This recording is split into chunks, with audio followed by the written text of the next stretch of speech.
on Zoom. Supposed to be, and then Lou isn't coming, and that's all. We'll get started. Good evening, everybody. Call to order 7 p.m. Wednesday, 3rd. Thank you all for being here tonight. Online. I will get started with names, pronouns, and my name is Sleep on this about me as your speaker, and female pronoun, Hi everyone, my name is Kikuchi Paku. I'm the ASUO Senate, she, her pronouns. Hi, my name is Maddie Peters. I'm PFC Senate Seat 2. I use she, her pronouns. Hello, Anthony Lopez, PFC Senate Seat 3.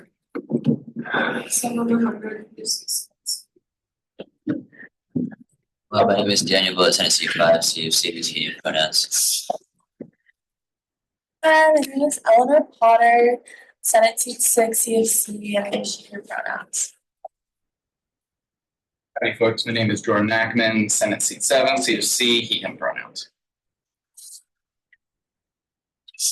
Hello everyone, Hayden Meyer, DFC, Senate Seat 9, he, him pronouns. Hello everybody, my name is Ruth Spinetta, Senate Seat 13, I use she, her pronouns. Hi everyone, thank you for being here. My name is Bella Esbeg. I use she, her pronouns. I'm Senate 16 and she is the academic. Hi everyone, I'm Tyson and I use she, her pronouns. Senate 16. Hello, my glorious people of Senate on Wednesdays. Thank you so much for coming. My name is Liz Scrow. Senate Seat 18 to your pronouns. Good evening, everyone. My name is Jamie Dillon. I'm Senate Seat 19. Hello, my name is Erin Ludeman, Senate Seat 20, shooter pronouns.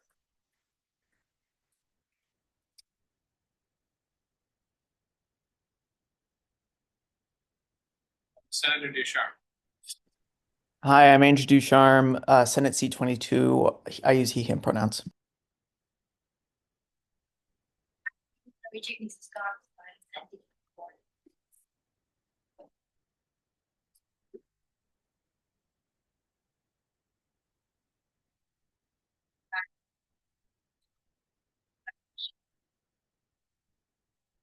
My name is Terry Gardia. I'm going to be your PFC chairperson in Senate Seat 1, and I use she.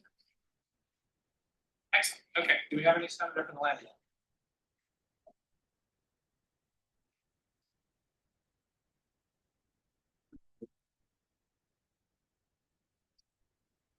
University of Oregon is located on Kalakalee, the traditional indigenous homeland of the Kalakalee people.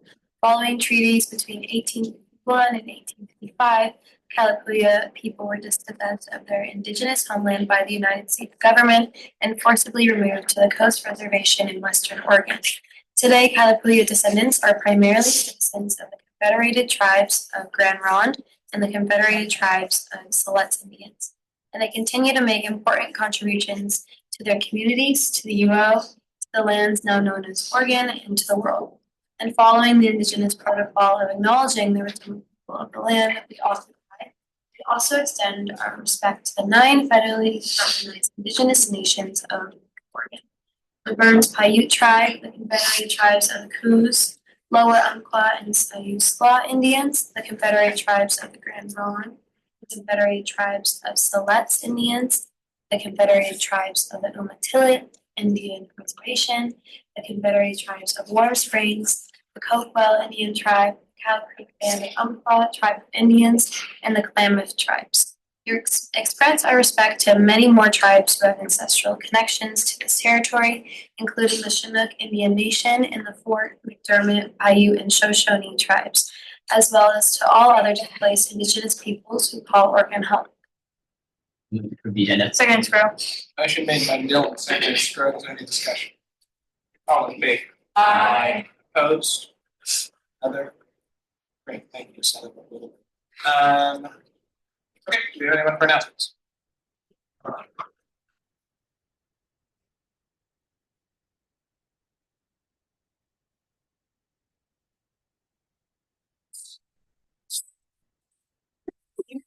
Happy week for everybody. My name is Callie. And this week for Osberg, we had our spring term kickoff. We had this was last week, sorry. We had over 60 people in attendance, and we launched all of our campaigns for this next term. We also heard from our oceans advocate from our sister group, Environment Oregon, who talked about the importance of protecting our ocean. Awesome. Thank you. I'm Sam, chapter chair of Osberg.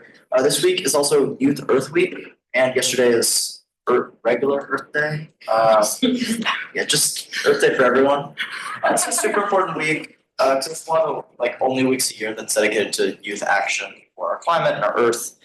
And so we're running 7 events this week to show our appreciation for our planet. Our first event was Sunday, where members of our campaign to save the bees went to the Grove Garden to help volunteer there. Yesterday we had an oceans table where we collected photo petitions in support of protecting our ocean and its surrounding habitats. On Thursday, we're having a table at LCC, Lane Community College, for the reintroduction of gray wolves, the endangered species list. They're actually removed during the first Trump administration. And then on Thursday as well, an EMU 023, we're having a clothing swap for sustainability and anti-fast fashion. On Friday, we're doing a group hike at Silver Falls, which is near Portland. It's really pretty. And support of our state park. If you want to go to that, let me know. And early Sunday morning, we're having a table at the Eugene Marathon, passing out temporary tattoos in support of the campaign to save the bees. And after the marathon, we're having a trash pickup where we currently have over 200 people signed up. Yes.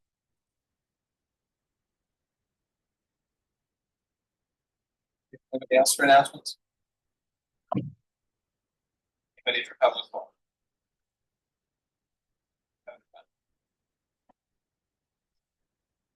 Hi everyone. As many of you guys know, I'm doing an event for undecided students. I'm doing it May, April, this month, whatever this month is, 30th, Wednesday, that's next week. There will be snacks, there will be collages. I'm fairly certain there will be advisors. I need to email them again to make sure they remember. But if you know any undecided students, or if you are undecided, or if you want to change your major, or if you want to do some cool collages and have snacks, specifically if you like Trader Joe's snacks, I don't know about you guys, but I'm very passionate about that. There will be snacks, so come hang out. It will be fun. It is 4 to 5:30, I believe. Is it here in the evening? It is indeed. It is in the spruce room. Anybody else?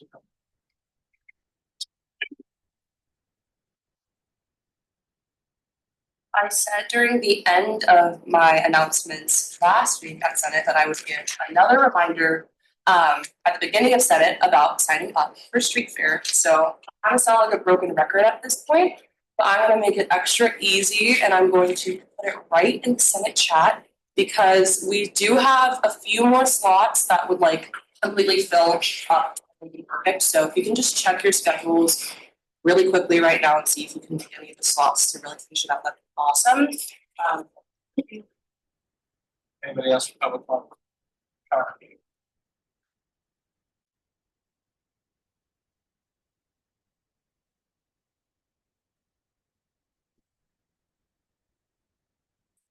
Hi everyone, my name's Tyler.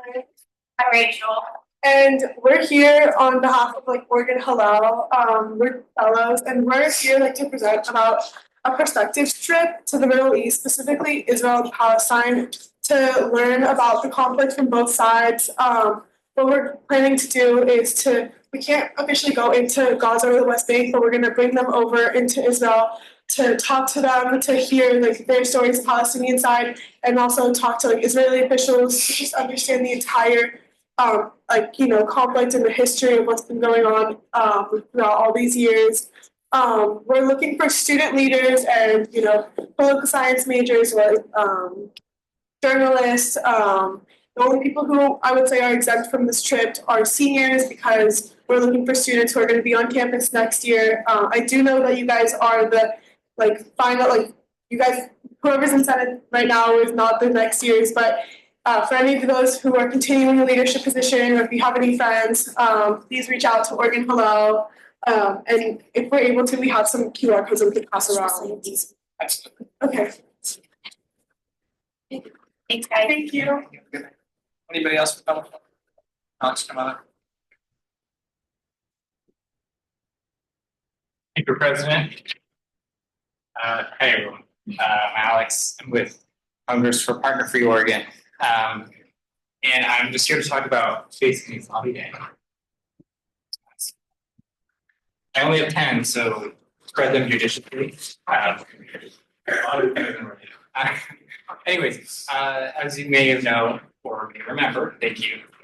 On earlier in the session, we introduced House Bill 3182, 3183, which are really, really cool, awesome, amazing basic needs bills that fund support for benefits navigators and support for rent assistance across the state and support for open educational resources, which is a free and low cost textbook program that's just really awesome and has saved students $25 million over the last 10 years that it's been around.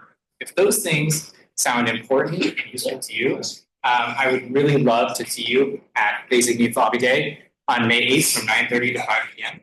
We're able to provide transportation support, subsidies, whatever you need to be there. I'm more than happy to help you find it. And it's really important that students, staff, faculty, everyone shows up to this to show that basic needs is the top priority. Because of the federal cuts that are imminent, the legislature is really hesitant to spend its money in programs like this. And we need to remind them that it's essential to support students at this time when many of them are unsure if they'll be receiving Pell next year and a lot of other important benefits. There's also a rally during the day from 4 p.m. to 5 p.m. Secretary Reed was just confirmed as a speaker, and I have a few other really cool people that I can't share yet that I'm hoping to lock down. So it'll be the event of the month, maybe even of this month and next month. So you won't want to miss it. I'm sure. Do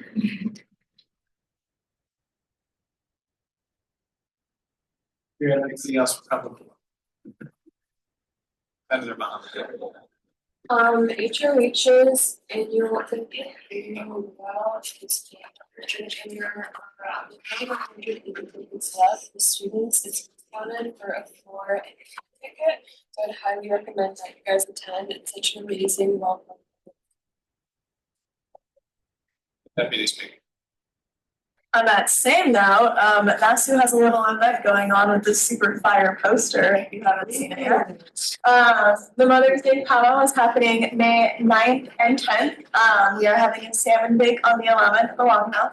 Anybody and everybody is invited, there will be traditional dancing going on, competition dancing, there will be like community dancing that we do, there will be vendors and everything, a lot of fun stuff.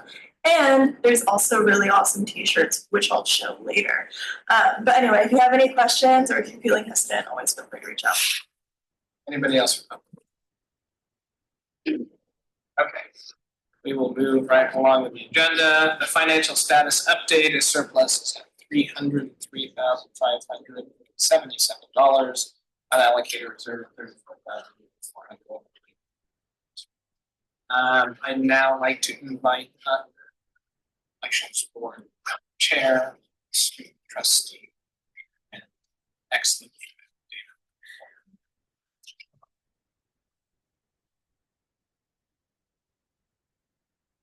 Hello, everyone. Nice to be here. Is this working? Oh, gotcha. Makes sense. Well, it's nice to see you all. I'm not coming today to you as the chair of the elections board, just as an ASUO member.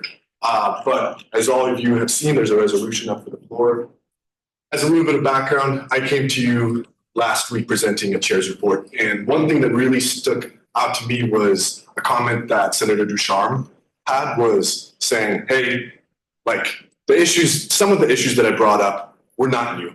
People come in and trying to fix these issues time and time again. And there's people that care and deeply, like really deeply are passionate about them and try to fix them and they don't get fixed.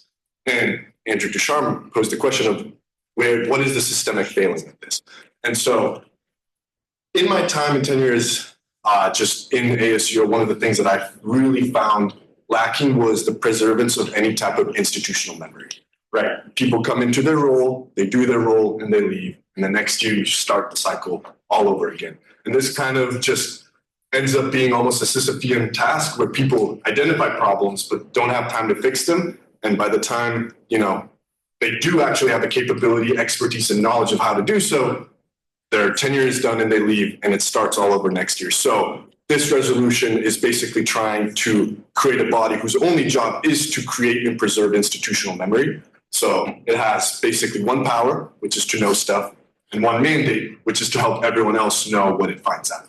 And so this is something that I wrote up and really spent some time trying to figure out the best way to do it, knowing my understanding of ASUO. So yeah, I hope you consider it. And then an important note, there will be asking for a suspension of the rules. And there's two main reasons for that. The first one is, as the resolution states in Article 10.15 of the resolution, Concord has to approve any resolution before it goes into effect. And because Concord, the law school's classes end this Friday, and they're going into finals week, Concord is going into recess this Friday.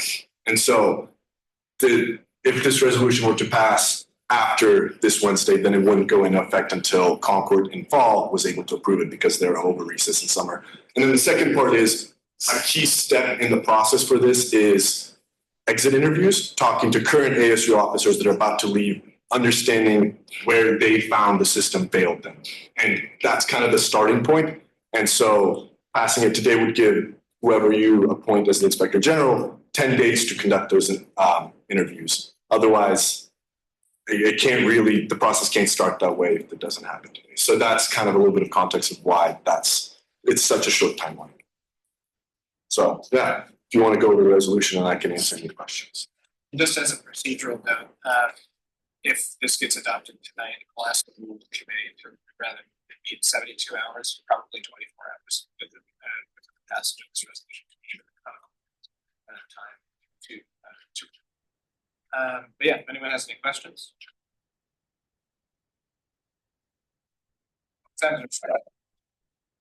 Hi, thanks for working on this, David.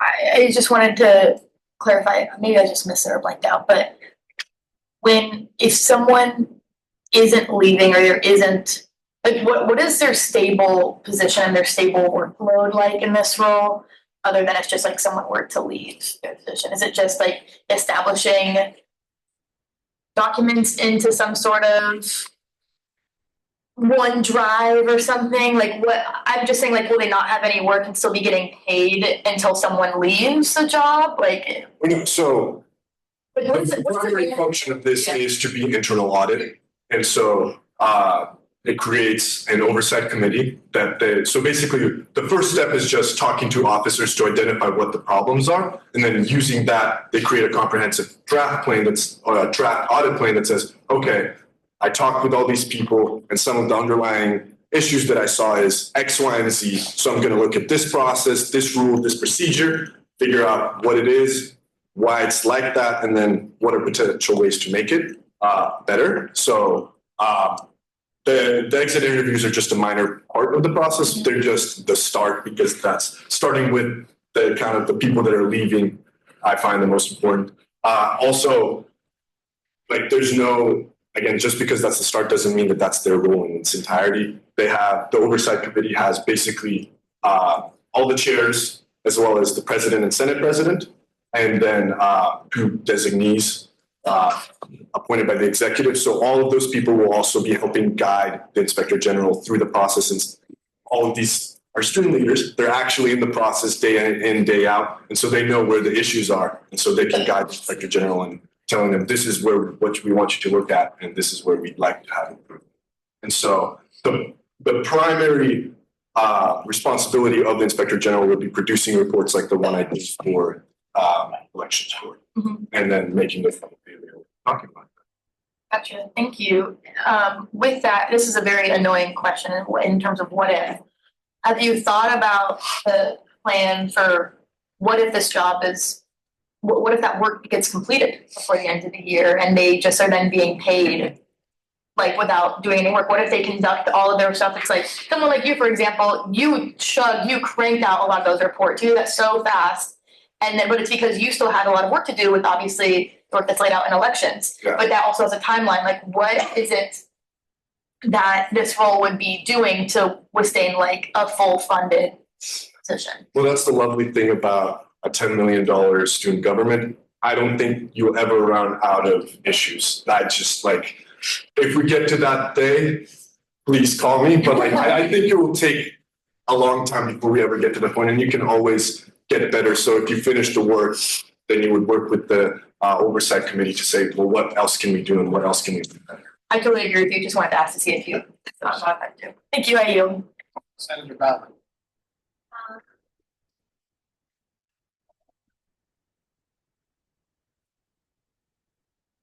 I read a little bit of it and I noticed, so correct me if I'm wrong, this would basically, this committee would audit, but they would also like be the ones who know what happened last year and the year before. The committee is not auditing. The committee is overseeing the inspector general who does the audit, but those are two independent. Okay, Yeah. sorry, I misspoke. The inspector general is like, it's their job to like know what happened, Figure out what happened. yeah. So that, I don't know how much you're familiar with just auditing in general, but this is basically creating an internal audit mechanism for ASUO. Yeah. Is that answering your question? I think so, thank you, yeah, I yield. I do have one question. I know that there's a surplus request associated with this. The surplus request was for $14,000, I believe. Could you speak a little bit more to that? Yeah, of course. So in the resolution, it basically says that the Office of the Inspector General should be staffed by a minimum of one Inspector General. And so what you see in that surplus is the stipend for 11 months for one Inspector General. And then talking to Priscilla, who's the president-elect and moving, is coming into the administration, she said one of her priorities is she really values transparency. So she would love to add a 9-month stipend for an auditor secretary, which would be just someone that works with the Inspector General to help in the audit function. So though the 14,000 includes 11-month stipend for the Inspector General and then 9-month stipend for one auditor secretary. Thank you. Senator Ramirez. I do have a question. So the audit would work from everyone from like senators into like exec and judicial people, No, like not judicial. not judicial. So if you go, I want to say section 4, there's a section that it outlines the jurisdiction of the OIG. Through the Constitution, the president can give jurisdiction over the executive branch and Senate can do so over the legislative branch, but this wouldn't touch any of the auxiliaries, so SGES, SOFs, the judicial branch, they won't be, so it's a little bit, the OIG won't have the power to say, tell me this, and they have to respond, but they can very much say, hey, judicial branch, we're looking at this process, can you explain a little bit more and elaborate, but they can't compel and force the office to do that. And then also, it can like file a motion for clarification or a public records request. So it does have those mechanisms, but this is very much just within basically Senate and the executive branch. Perfect. And then just to clarify, it would look at everything from like, you know, academic senators, like projects to like resolutions, other like senators worked on. Kind of the thing, or is it more? It depends on what the audit plan is. It could look at that, but it really depends on what the priorities are and where the biggest pain points are. So it has some flexibility in that regard. Thank you, Aya. Anybody else? And just to go back to that point, the system is very much built with checks and balances. Basically, before the OIG can audit anything, the committee has to approve it, and then Concord has to say, yep, you can do this. And then also, whoever ends up being the Inspector General should spend a lot of time understanding FERPA, university laws, and our university policy and any other applicable law to understand what data it can and cannot request and make sure that it's, you know, in statutory. Thank you. Senator Lude. I know you started speaking a little bit to the oversight committee. Could you talk a little bit more about like that kind of role and that like function as far as like consistency, or is it more of like on like a situation basis? Very much situation basis. Section 2.5 outlines that the committee will create its own internal procedures. So if the committee feels compelled that they should meet every week, every month, they can do so, but this resolution doesn't mandate anything like that. So.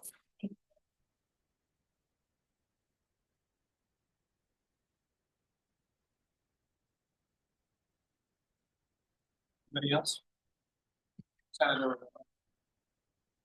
Move to suspend Senate Rule 10.5, which requires a working group to be made in order for a resolution to pass. Second, Motion made by Moreno, second by Councilman. Discussion. All in favor? Aye. Opposed? Nothing. Motion is agreed to.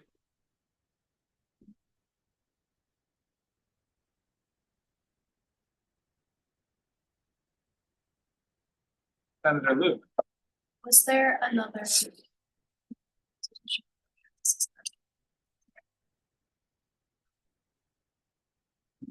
has to be. We can't suspend the Constitution.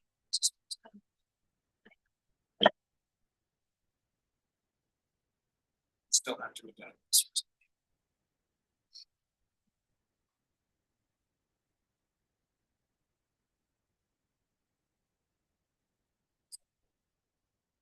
To read it. You have to read the whole thing. Yeah, you Sit can go down. back. Consent, David. I move to adopt the joint resolution of the ASUO Student Senate and the ASUO Student Body President. Topic: resolution establishing the Office of the Inspector General and the Office of the Inspector General Oversight Committee. Authored by, I'm going to butcher your middle name. Authored by David, ASUO member, and sponsored by Priscilla Moreno. Co-sponsored by Talik Lopez Duboff, Mariam Hassan, Ravi Kolop, Jordan Ackerman. Whereas Article 5.11 of the ASUO Constitution empowers the ASUO president to make rules for the fair and efficient operation of the ASUO executive branch. Whereas Article 6.23 of the ASUO Constitution empowers the ASUO Student Senate to adopt resolutions governing the ASUO's legislative operations. Whereas Article 10.15 of the ASUO Constitution requires that every resolution take effect only after review by the ASUO Constitution Court for compliance with the Constitution.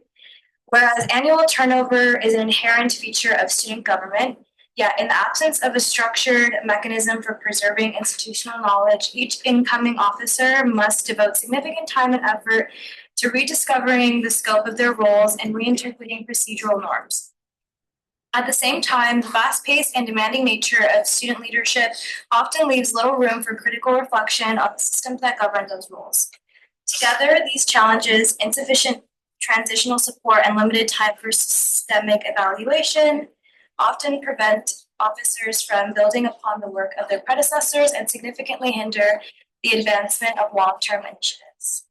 Whereas even when time permits, the system remains structurally unequipped to sustain reform. Officers are selected based on their ability to fulfill role-specific functions, not for their capacity to critically audit the institutional systems that shape those roles. The skill sets required for effective execution and for procedural evaluation are distinct, and the latter is neither expected nor routinely cultivated. Consequently, the ability to identify and improve underlying systemic inefficiencies is often absent by design. Whereas these dual systemic failures result in a cycle of discontinuity and duplication. Promising reforms do not falter due to lack of effort or passion, but because their rationale, context, and implementation details are lost between administrations. Without institutional memory, student leadership often becomes a Sisyphean enterprise. Each year, the same rock is pushed uphill by new hands, only to roll back down in the transition process. Whereas establishing a neutral and independent body dedicated to institutional memory, documentation, and procedural transparency directly addresses the structural barriers that hinder ASUO's continuity. By preserving the knowledge and insights of ASUO officers, such an office would alleviate the burden on incoming officers to rediscover foundational information, create space for deeper engagement with their roles, and ensure that promising initiatives are not lost to time. Moreover, by tasking this office with the responsibility of auditing systems and workflows, it introduces a specialized capacity that complements the expertise of ASUO officers.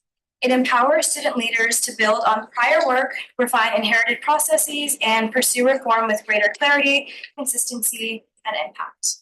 Whereas the United States Congress confronted a parallel problem of fragmented oversight and, through the Inspector General Act of 1978, created independent offices of the Inspector General to audit federal agencies, providing a proven model for strengthening transparency and institutional memory. Therefore, let it be resolved by the Associated Students of the University of Oregon Senate and Student Body President that 1. The Office of the Inspector General is hereby established as an independent office within the ASUO. 2. The OIG shall be staffed at minimum by 1 Inspector General. The IG shall report directly to the OIG Oversight Committee, ensuring alignment with the committee's directives while maintaining operational independence in conducting audits and assessments. The IG shall be paid a stipend equal to that of cabinet directors in the executive branch.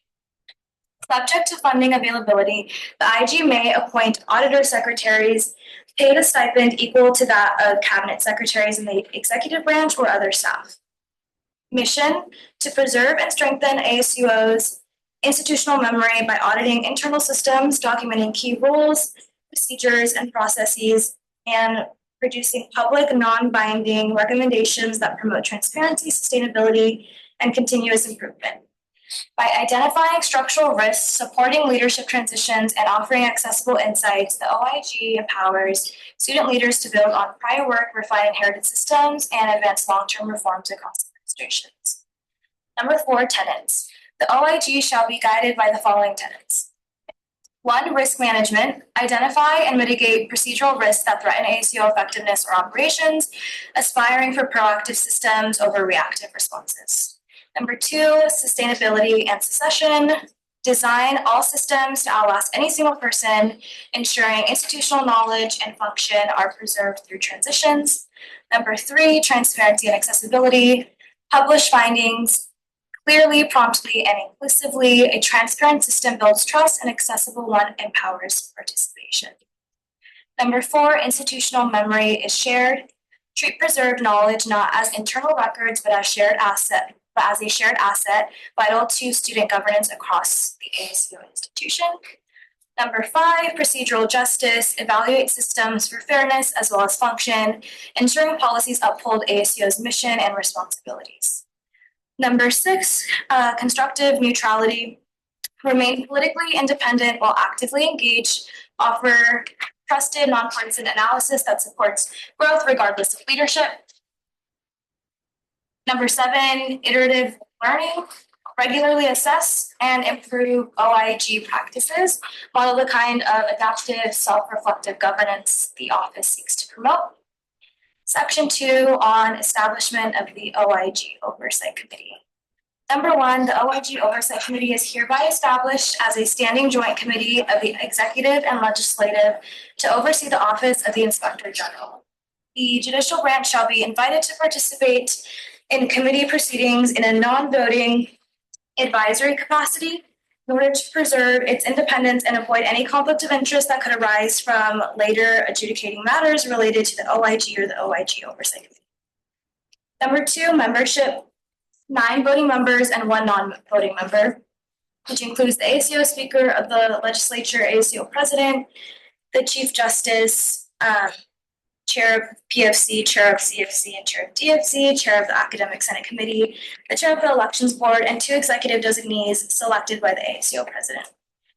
Number 3, dual role or vacancy contingency. If an individual occupies 2 listed seats or a seat is vacant, the ASUO President shall select additional executive designees to maintain 9 voting members.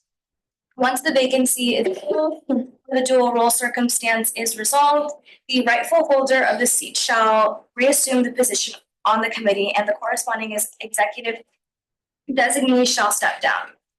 Number 4, quorum. 5 voting members, decisions by simple majority unless otherwise stated. Number 5, internal procedure. The OIG Oversight Committee shall establish internal procedures to govern its operations, including but not limited to rules governing meetings, communication, delegation of duties, and decision-making processes by a 2/3 vote of its voting members. These procedures may be amended or replaced by the same 2/3 threshold. All procedures and subsequent amendments must be documented and maintained by the co-chairs and be given to ASUO members upon request.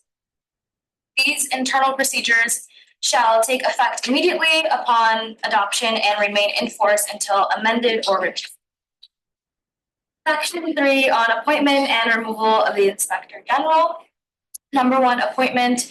The Inspector General shall be appointed jointly by the 2 co-chairs of the OIG Oversight Committee and confirmed by a majority vote of the ASUO Student Senate at the first Senate meeting following the appointment. Number 2, term and transition, pilot year. To ensure they can conduct exit interviews before outgoing officials depart, the inaugural IG shall be appointed no later than May 13th, 2025, and serve through May 24th, 2026. Subsequent years, an incoming IG shall be appointed no later than the Tuesday, week 2 of spring term. This prevents the outcome of the general election from being a factor in the hiring process, mitigating the risk of politicization on the OIG. From appointment until May 25th, the incoming IG shall serve as an auditor secretary under the outgoing IG, conducting exit interviews, learning OIG procedures, and preparing for a smooth handoff. The formal 12-month term then runs from May 25th to May 24th, aligning with the term of other year-long ASUO positions. Number 3, removal. The IG may be removed for non-fulfillment of duties, malfeasance, or gross neglect upon a 2/3 vote by the OIG Oversight Committee and subsequent review by the ASUO Constitution.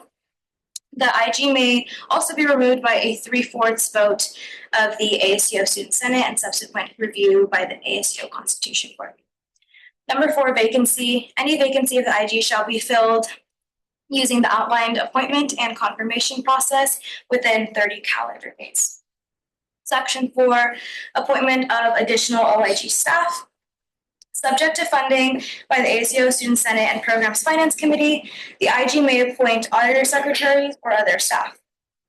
Each appointment requires majority confirmation by the Senate and serves as at the discretion of the IG. Every appointment's term shall end in tandem with the IG which appointed them. Section 5 on jurisdiction and the powers of the OIG. Number 1, the OIG may request documents, data, and testimony from any ASUO officer, employee, committee, or fee-funded program within the ASUO legislative and executive, contingent upon Section 9.2. Branch, provided such requests are made in accordance with FERPA, university policy, and applicable law.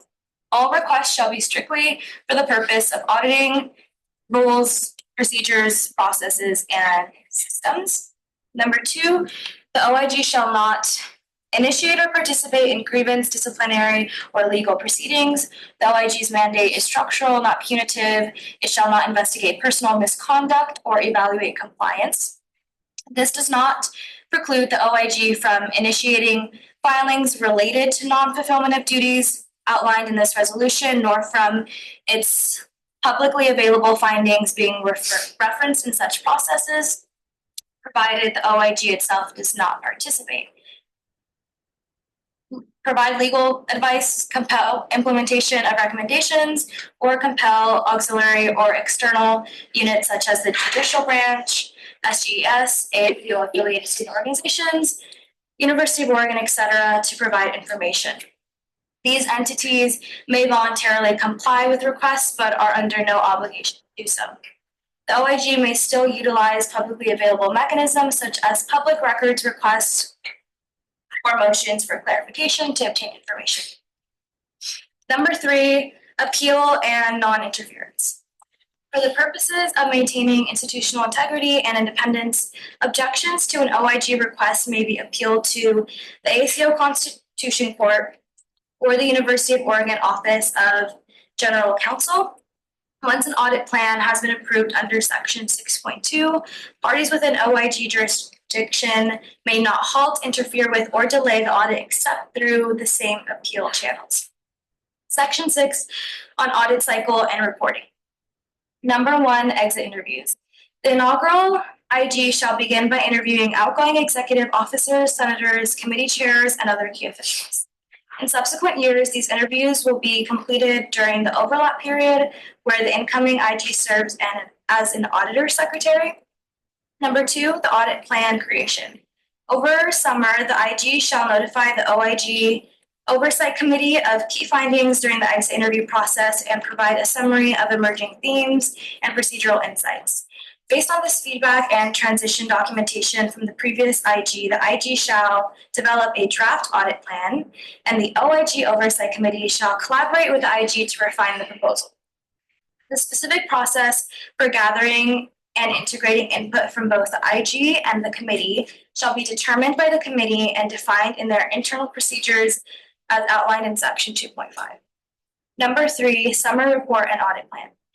By the end of September, the IG shall publish an initial report that includes a comprehensive summary of exit interview findings, and the operative audit plan. The audit plan becomes operative upon approval by a simple majority vote of the OIG Oversight Committee and confirmation by the ASUO Constitution Court that all proposed audits fall within the jurisdiction of the OIG. Number 4, audit plan amendments. The audit plan shall be treated as a living document and may be amended in response to new information, implementation challenges, or recommendations from the OIG Oversight Committee. Any amendments must follow the same approval process as the original plan. A majority vote of the OIG Oversight Committee and confirmation by the ASU Constitution Court. The proposed amendment falls within the jurisdiction of the OIG. Any amendment that seeks to remove, suspend, or materially alter a previously approved audit shall require the concurrence of the sitting IG. If concurrence is not granted, the amendment shall be treated as an objection to an OIG request and resolved only through the formal appeal process outlined in section 5.3. The subsequent removal or replacement of the IG shall not retroactively authorize any such amendment that failed to receive concurrence. Number 4, progress reports.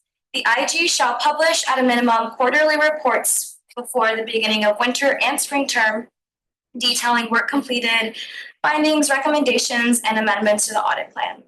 The IG may publish more reports if deemed appropriate. Number 6, final report.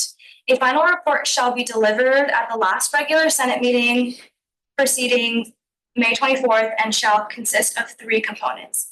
A comprehensive summary of all audits completed by the OIG, including findings and non-binding recommendations. A detailed transition memorandum outlining the audits or projects that remain incomplete or partially complete, including the status of each, key barriers encountered, and suggested next steps to inform the work of the incoming IG. An internal audit and critical reflection on the operations of the OIG itself, evaluating its procedures, challenges, and areas for improvement. This section may include binding recommendations for internal procedural changes within the OIG, but shall not extend to the operations of the OIG Oversight Committee or any other ASUO or external body. Number 6, publication.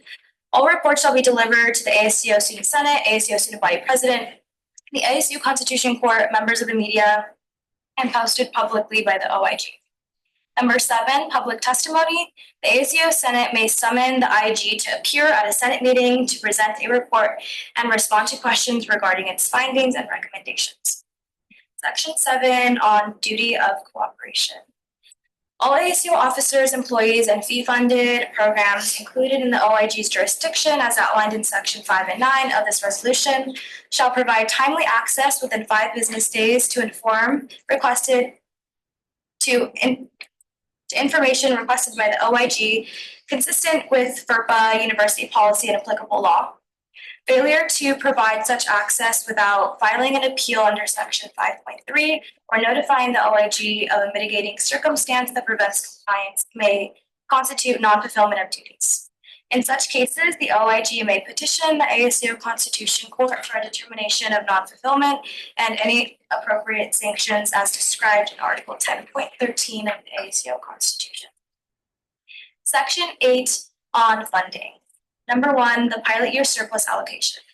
Because the fiscal year 2025 to 2026 incidental fee budget is already finalized, the inaugural OIG shall be funded from incidental fee surplus funds. The senator who sponsors this resolution shall be charged with submitting the requisite surplus allocation request no later than May 13th, 2025.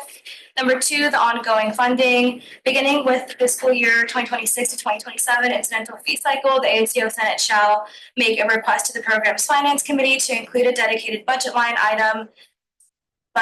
titled Office of the Inspector General Stipends for the ASUO Student Senate, covering the IG stipend and optional stipends for auditor secretaries or others. Section 9 on effective date and annual reauthorization. Number 1, initial effective date. This resolution shall become effective immediately upon the passage by the ASUO Student Senate, signature of the Speaker of the Legislature, signature of the ASUO Student Body President, and certification of constitutionality by the ASUO Constitution Court. Number 2, annual reauthorization requirement. As the ASUO Student Body President cannot bind future executive administrations, continued OIG jurisdiction over the executive branch shall require explicit reauthorization from each incoming administration. Reauthorization shall take the form of a signed memorandum or statement by the incoming ASUO Student Body President affirming the administration's decision to uphold this resolution in full. Until such reauthorization is granted, the ASUO executive branch shall not hold membership or voting rights on the oversight committee, and the OIG's jurisdiction shall extend only to the legislative branch. An executive administration may reauthorize the OIG's full jurisdiction at any point during its term.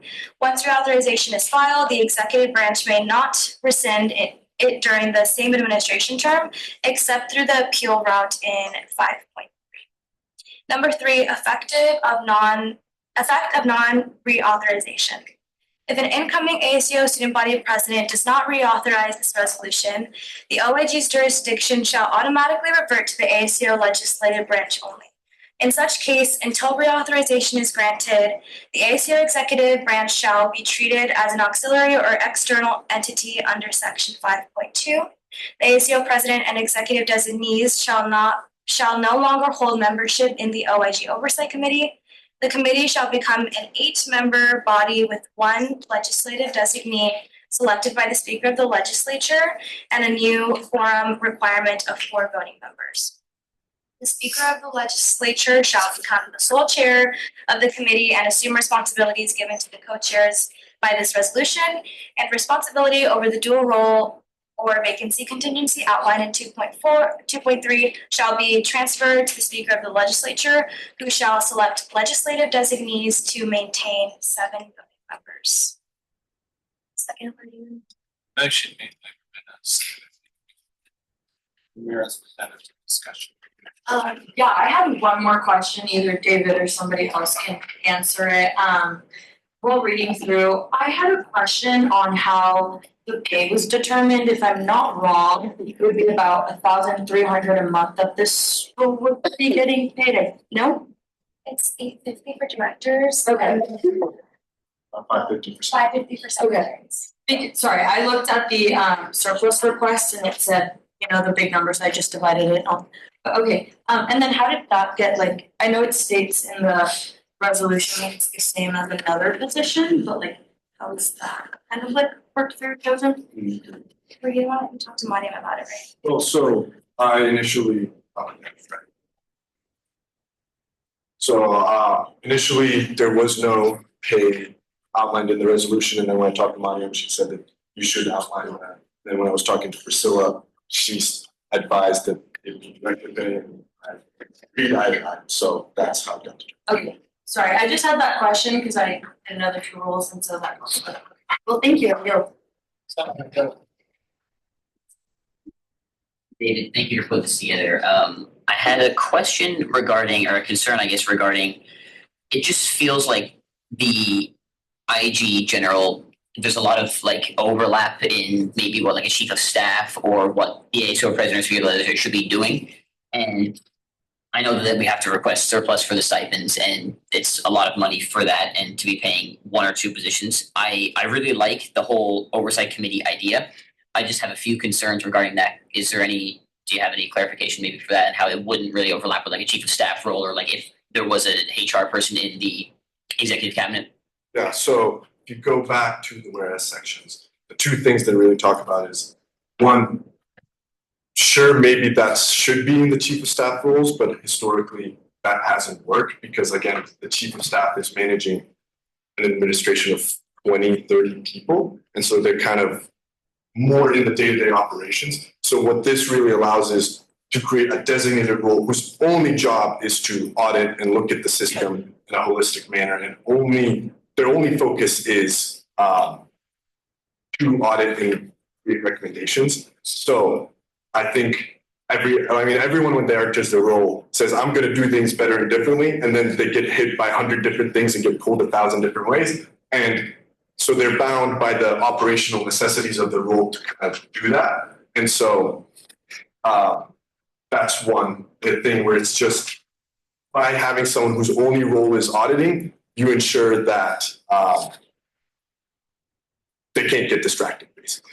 Second of all, this is independent. So one of the big things about auditing is auditing doesn't really work when you audit yourself. You need someone who's outside of what they're auditing to kind of see the neutral, objective kind of objective, however objective you can get as a human being, objectives role. And so this creates that independent body that's kind of removed from all the procedures. And then thirdly, a chief of staff, one of the things is the systems, but you also want a chief of staff that's really good at managing people, really good at building policy and creating it. So this also allows for you to hire someone who's good at analyzing and auditing systems, which is a somewhat different skill set than a chief of staff.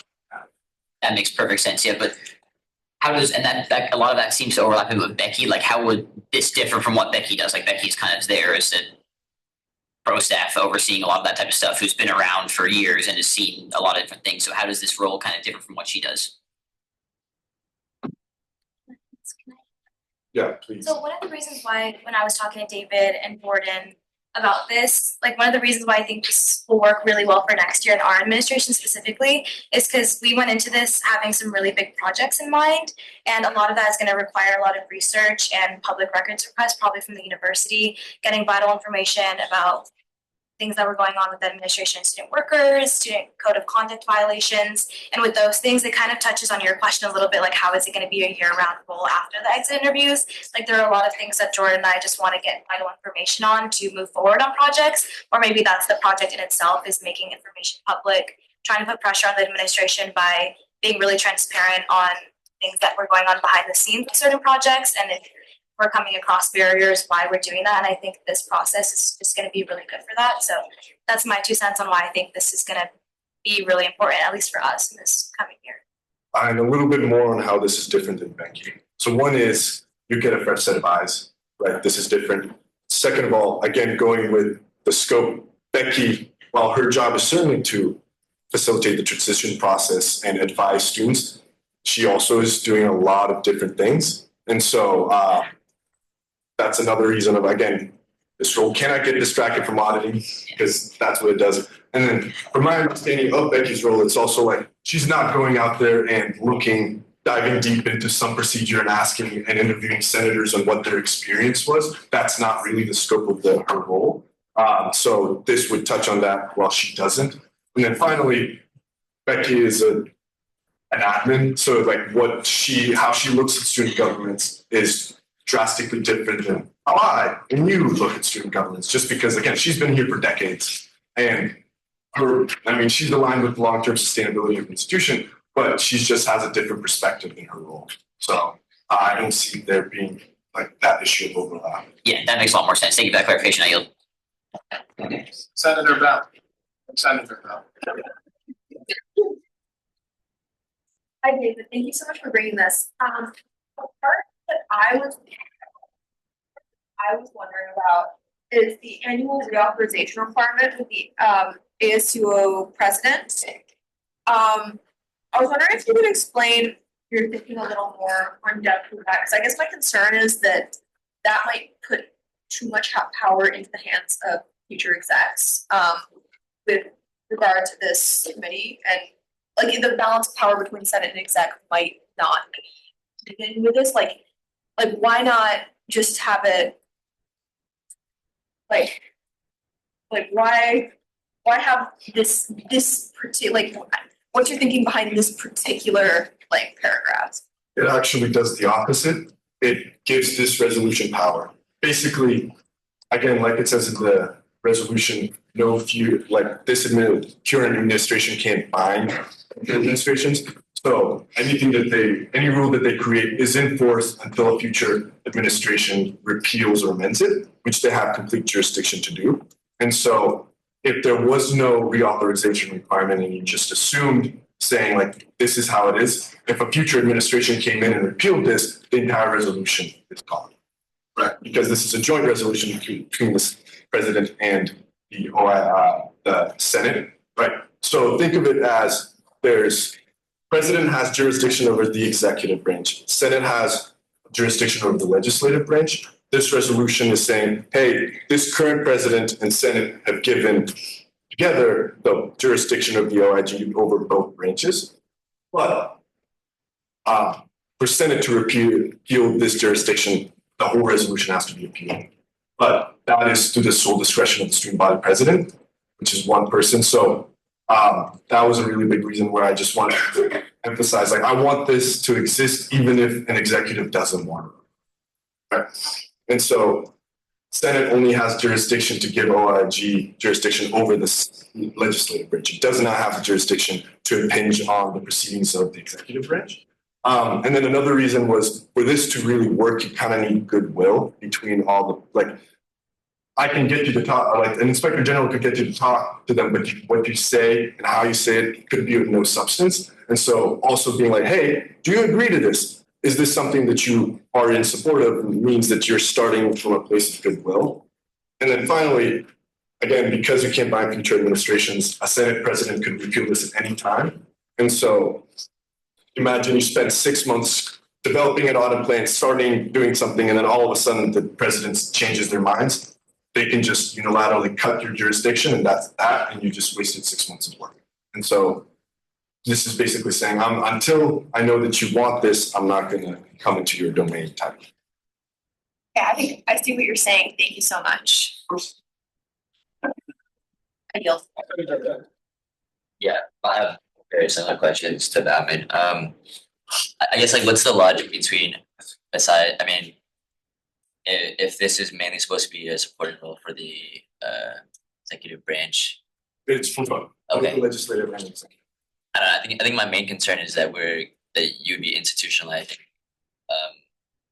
one person or two having jurisdiction over the legislative branch almost indefinitely until the 3/4 vote or 2/3 vote oversight.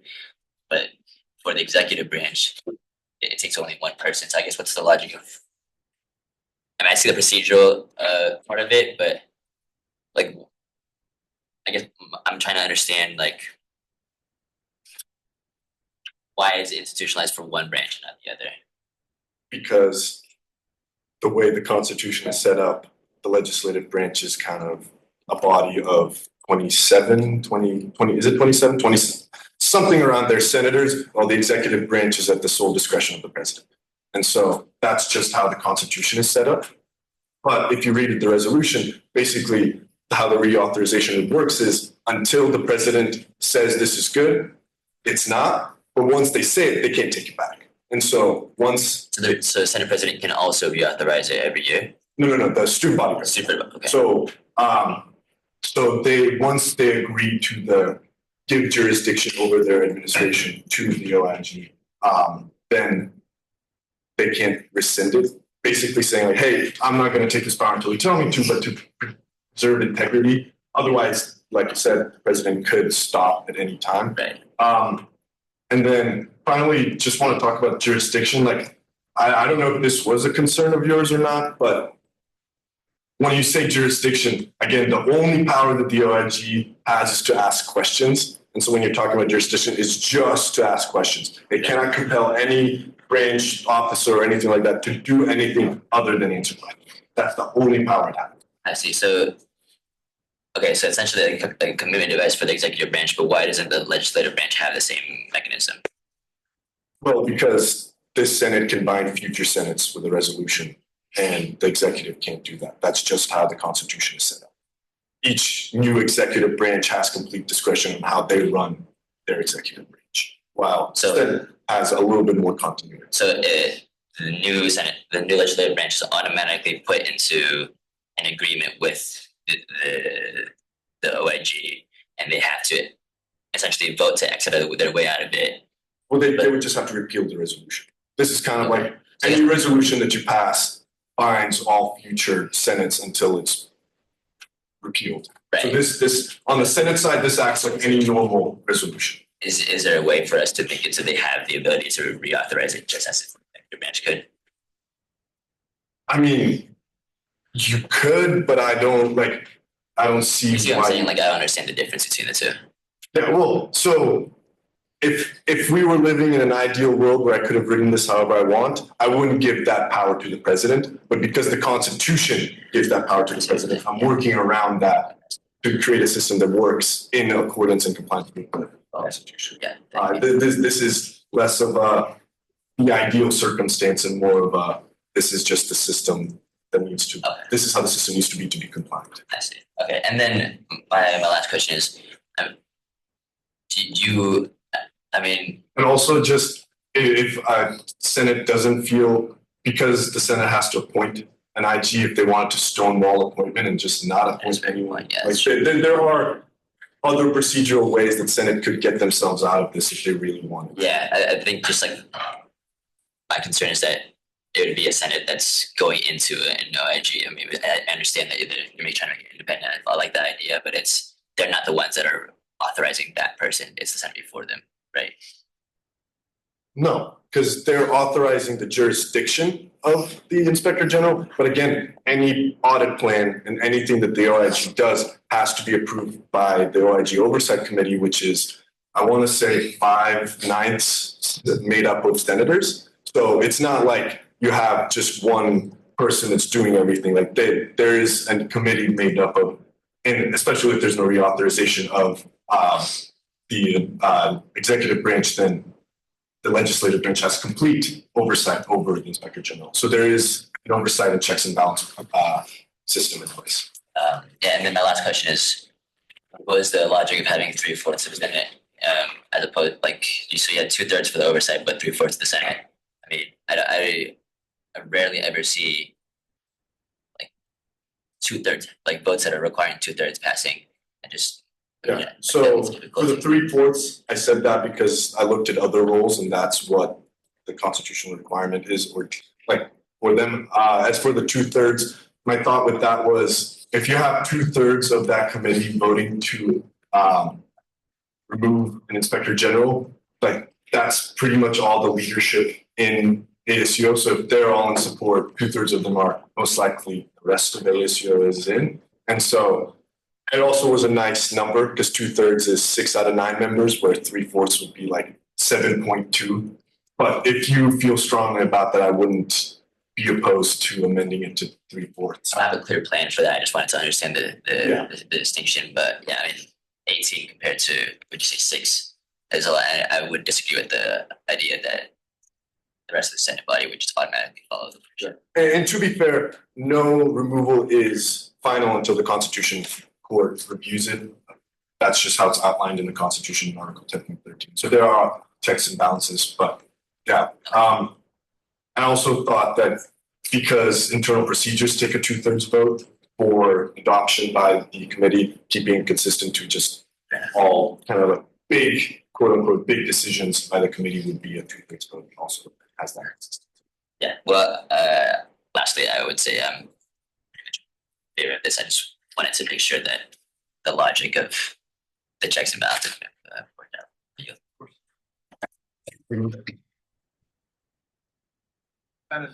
Deputy Speaker.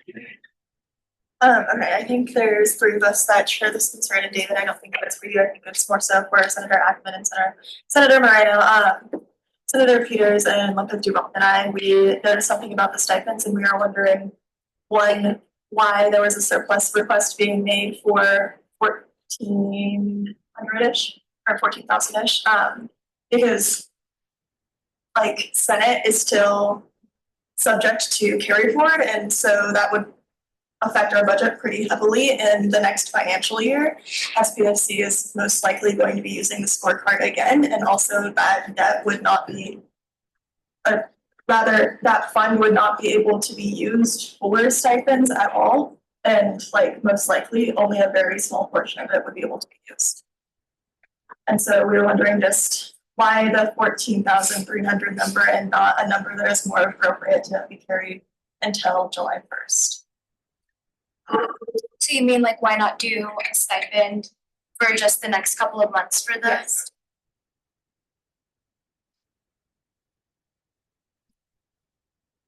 Basically what I'm saying is that like this money would essentially be put into Ledge's, I fund and then immediately swept back.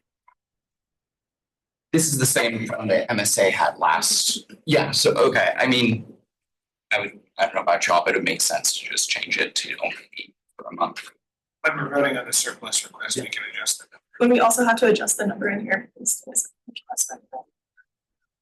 Yes, and the resolution itself.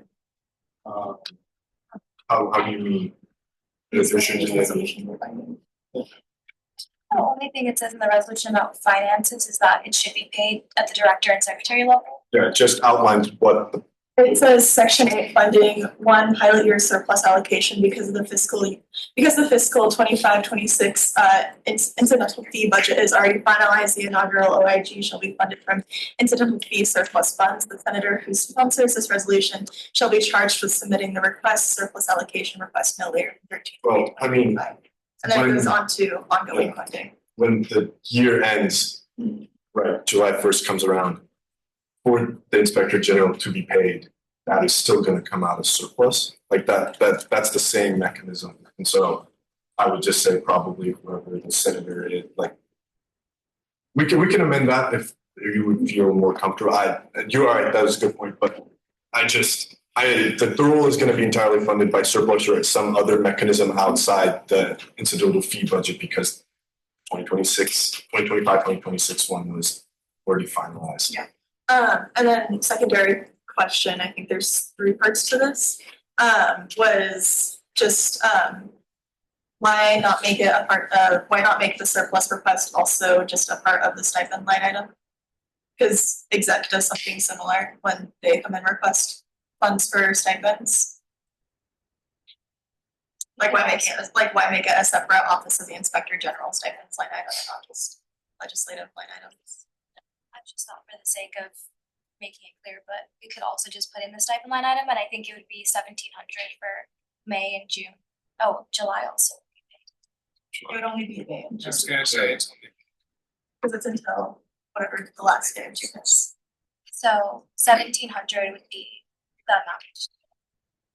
And that's because it's only gonna be the inspector general, because the secretary is 9 months. Yeah. And then I guess we were just wanting some more clarification on why the stipends were coming out of legislatives. Yeah, I yield to Peters. Yes, our question was just if it's a secretary position under the president. It's not under the president. It's under the inspector general, which is itself only subject to the oversight committee. So is it under ledge or is it under exec? Neither. It's an independent office. But the stipends are being pulled out of ledge. Right. And that's just because it has to come out of somewhere. And so my thought with that was it's much harder for ledge to starve the position than exec. Okay. So stipends for the inspector general and the secretaries are all coming from the ledge budget. But only the inspector general is mandatory. All the auditor secretaries completely up to discretion of the PSC. And I mean, actually, the whole thing is, it says that, like, it's very intentionally worded as Senate will request Programs Finance Committee. So, yeah, Programs Finance Committee still retains full discretion. And then will the stipend model be updated accordingly to reflect this? I hope so. I don't know how to, yeah, if you want. Yeah, I think the stipend model is due at the start of next year. Yeah, but it's never been that. I know, oh, is that right? Yes. I just have one quick nuts and bolts question. I know we have folks in the others with us. In terms of like public records requests and things like that, how does this committee differ? Public records requests are to be made by individuals. There also need monetary support to be able to have them work. So if this committee can have a budget that can public records requests documents for on behalf of all the students, well, the department can't request documents as needed. From my understanding, when Ravi was filing a public records request, and you can correct me if I'm wrong, but especially for public records requests to the university, I don't know if it's student or ASU officers get to do it. Well, you have either, but you only have to pay, I think, if it's over a certain, like, it isn't very expensive regardless, it's like, It's a few cents, but my point is still, you would still need somebody to. But the website and my conversation with Becky said that it was just, you only have to pay for the public records request if it is a physical copy. If it's an electronic copy, I don't think there's a processing fee, but if you can correct me on that.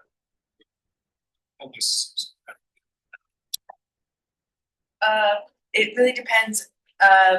If it's not already digitized, there's a fee, but if it's already been digitized, then there isn't a fee. And if it's specifically like documents in university archives, then you can work with university archives to not have to pay for it. Okay. I just think it's something that. Senator Ludeman and Senator Ducharme. Senator Ducharme.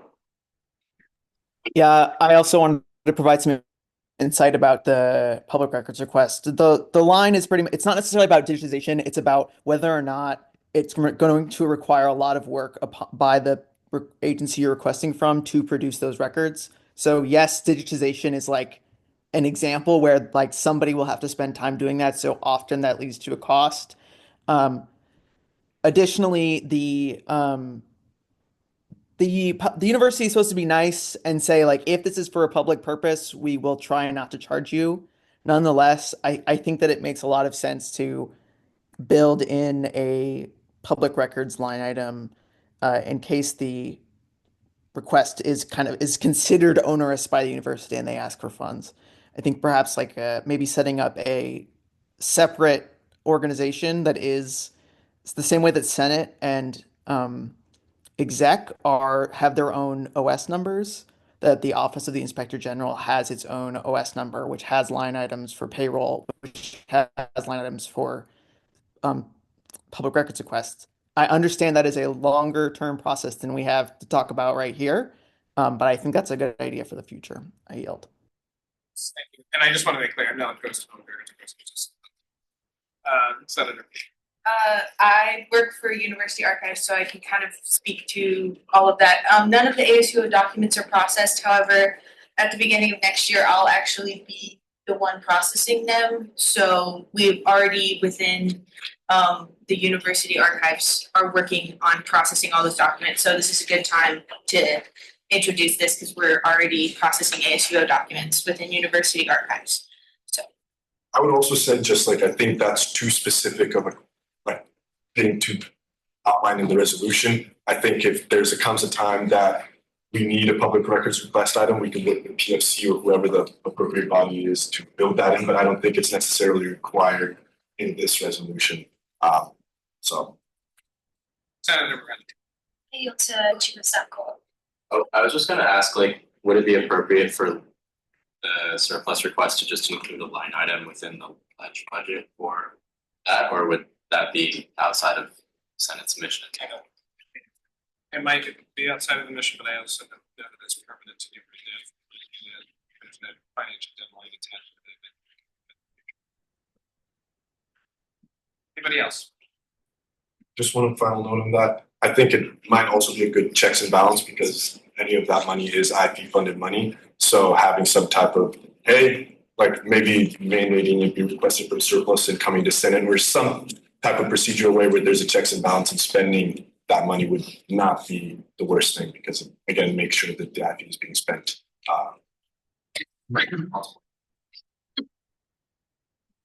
Anybody else? Okay. Vote. Peters. Aye. Lopez. Aye. Mohammed. Bo. Aye. Potter. Aye. Hackett. Aye. Aye. Aye. Morena. Aye. Ramirez Pineda. Aye. Nagaraj.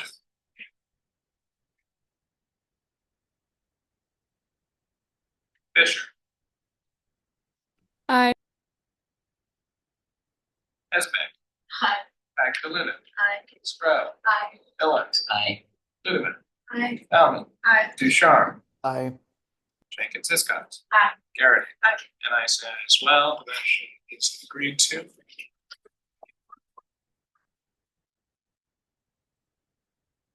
I'll stick around for the surplus request in case any question. The copy of the resolution earlier today was signed by the president. I have just signed this copy, so I can compel the chair of the rules committee to convene the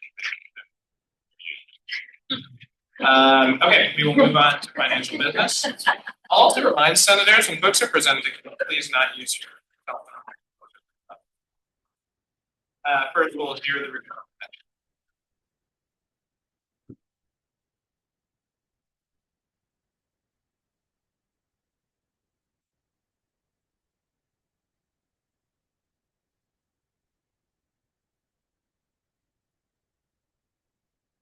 Working? Yes.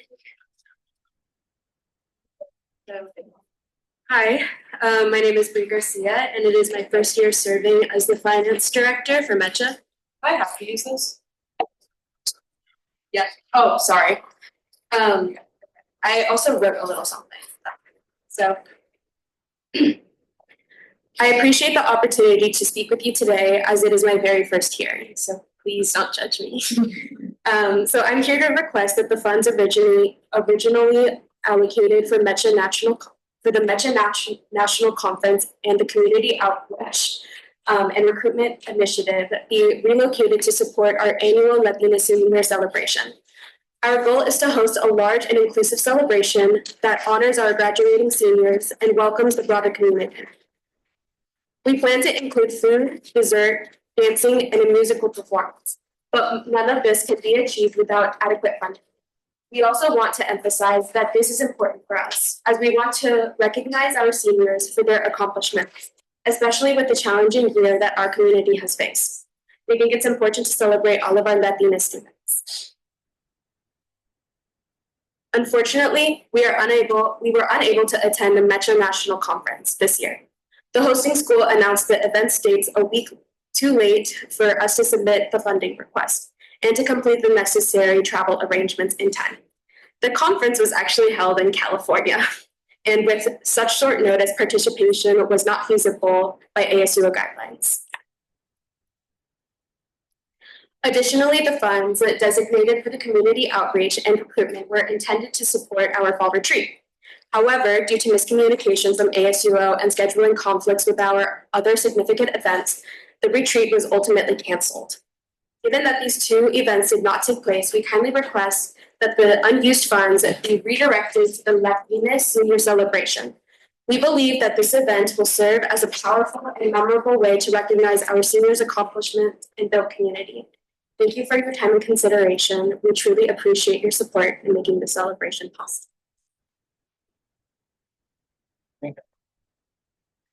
Senator Ramirez Pineda. Perfect. Thank you for being here. I was going to go ahead and make the transfer request. If I say it incorrectly, please correct me. I move to transfer funds within the group MECHA OS number 057 from existing line item name MECHA National Conference to new line item name Senior Appreciation Night in the amount of $4,000 and transfer funds from existing line item name Community Outreach and Recruitment to new line item name Senior Appreciation Night in the amount of $2,000. Second, it's grow. Oh, for a grand total of $6,000. Second, it's grow. Motion made by Ramirez Pineda, second Scruggs, any discussion? Peters. Aye. Mohammed. Aye. Bo. Potter. Aye. Ackerman. Aye. Moreno. Panetta. Aye. Esbeck. Kaluna. Scro. Aye. Dillon. Aye. Ludeman. Aye. Bauman. Aye. Ducharme. Aye. Jenkins Hiscom. Aye. Garrity. Aye. And I say aye as well. All right, next we will hear the request from Folklore Society at UO. Hello, I'm on Zoom. Can you hear me all right? Yes, we can hear you just great. Take it away. Thank you. So the UO Folklore Society supports folklore and ethnomusicology students, faculty, and friends in our personal and professional endeavors. And so we're seeking to elevate diverse cultural research, practices, and performances as well as traditional knowledge. So we were supposed to have an event in the winter through our winter and fall line item, but our engage forms kept getting denied, so our event was moved from winter to spring. So we're just asking that 2,800 can be transferred to our spring line item instead, because the funds will be used for our event that we had initially planned in winter but is moving to spring, in which we have an artist do a folklore canvas mural, and he's doing a talk and then a follow-up talk back session with UO students and faculty, and as well as club members, and then around 20 to 30 attendees. Awesome. Okay, sounds great. Thanks for being with us today and for being with us. Senator Wood? Yeah, thanks for popping in on Zoom. I moved to transfer funds within Group Folklore Society at UO OS number 349 and $2,800 from existing line item name fall event and winter event to new line item name spring event and masterpieces presentation. Second reminder. Motion made by Ludeman, seconded Peters. Is there any discussion? Peters. Aye. Lopez. Aye. Mohammed. Bo. Aye. Potter. Aye. Ackerman. Aye. Meyer. Aye. Moreno. Panetta. Aye. Esbeck. Aye. Fisher. Aye. Back to Ludeman. Aye. Scro. Aye. Aye. Ludeman. Aye. Bauman. Aye. Jenkins Hiscom. Ducharme. Aye. Garrity. Aye. And I say aye as well. Congratulations. Thank you. All right, next is Women in Law. Get off the microphone now. Hi, I'm Lulu. For those of you who don't remember me, I'm here on behalf of Women in Law. To request that the remaining $140 in the line item of tabling be transferred to the new line item of general member meetings so that we can use these funds to purchase crime case file kits for our last meeting of the term. We have no current plans to use the remaining balance for tabling events, which was true before the start of this meeting. And now I just have a follow-up question for that because we are thinking about tabling for spring fair, but on the website it says that there's a $15 fee. Is that applicable to ASUO recognized organizations? Does that oh, Senator Pop, no? Yeah, he's away for. Yeah.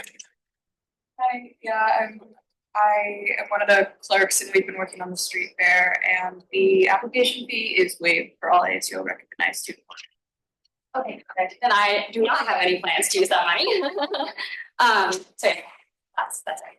Okay, awesome. Thanks for being with us. Senator Ramirez. I'm gonna go ahead and make the motion. I move to transfer funds within the group Women in Law OS number 346I from existing line item name tabling to new line item name general meetings in the amount of $140. Second. Motion made by Panetta, seconded Esbeck. Is there any discussion? All in favor? Aye. Opposed? Other motions agreed. Thanks. All right, moving on to surplus. Our first request is from MSA.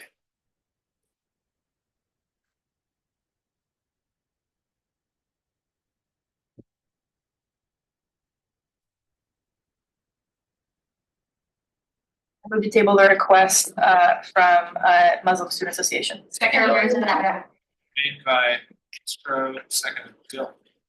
Any discussion? Aye. Opposed? Agreed to. Chinese flagship Mahjong student leadership.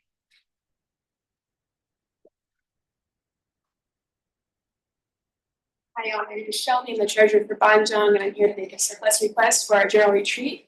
We are just requesting $400, which we're going to use to reimburse our drivers for gas, and we're also going to purchase some snacks and drinks from, I believe, Miss Market of Choice. Shelby? Under Dylan? Thank you guys for being here. That sounds pretty straightforward. I move to authorize spending from surplus to group Chinese flagship Baja Student Leadership Board OS 292I in the amount of 400 to line item events. Apologies for the name butcher. Motion made by Dylan, second by Richard. Is there any discussion? Senator Duchar. Hi, yeah. I saw in your application that you had funding that came from the US government and you no longer have access to. Would you be willing to describe more about that, and if, as I kind of assume as I'm reading that happened because of the Trump administration? No, it was actually prior to the, is this on? Yeah, it's on for Zoom. It was prior to the Trump administration. It was a decision made by the United States State Department. Oh yeah, the Department of Defense. Basically, there's this program that funded the education, the learning of Chinese in schools, and then so that's what Banzhong was for in the first place. So then it was more closed off to the general student body, which is why we didn't really have any ASUO funding, unless we had events that were for more than just the people who were involved. But then they cut off all funding to all of the schools on the West Coast, which was very pointed because actually all of our test scores are higher and there are more participants. Additionally, half of the Chinese faculty at this school is also being fired. Yeah. But not the Trump administration. Well, it still sounds dumb, even though Trump's administration didn't do it. I'm sorry to hear about that. Very much looking forward to voting for this request. I yield. All in favor? Opposed? Other? Great. Thank you, Christine.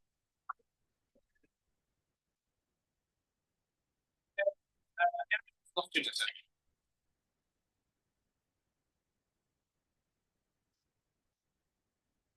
So we're just requesting some funding to pay student performers for a weekend event. $300 in surplus for 3 performers.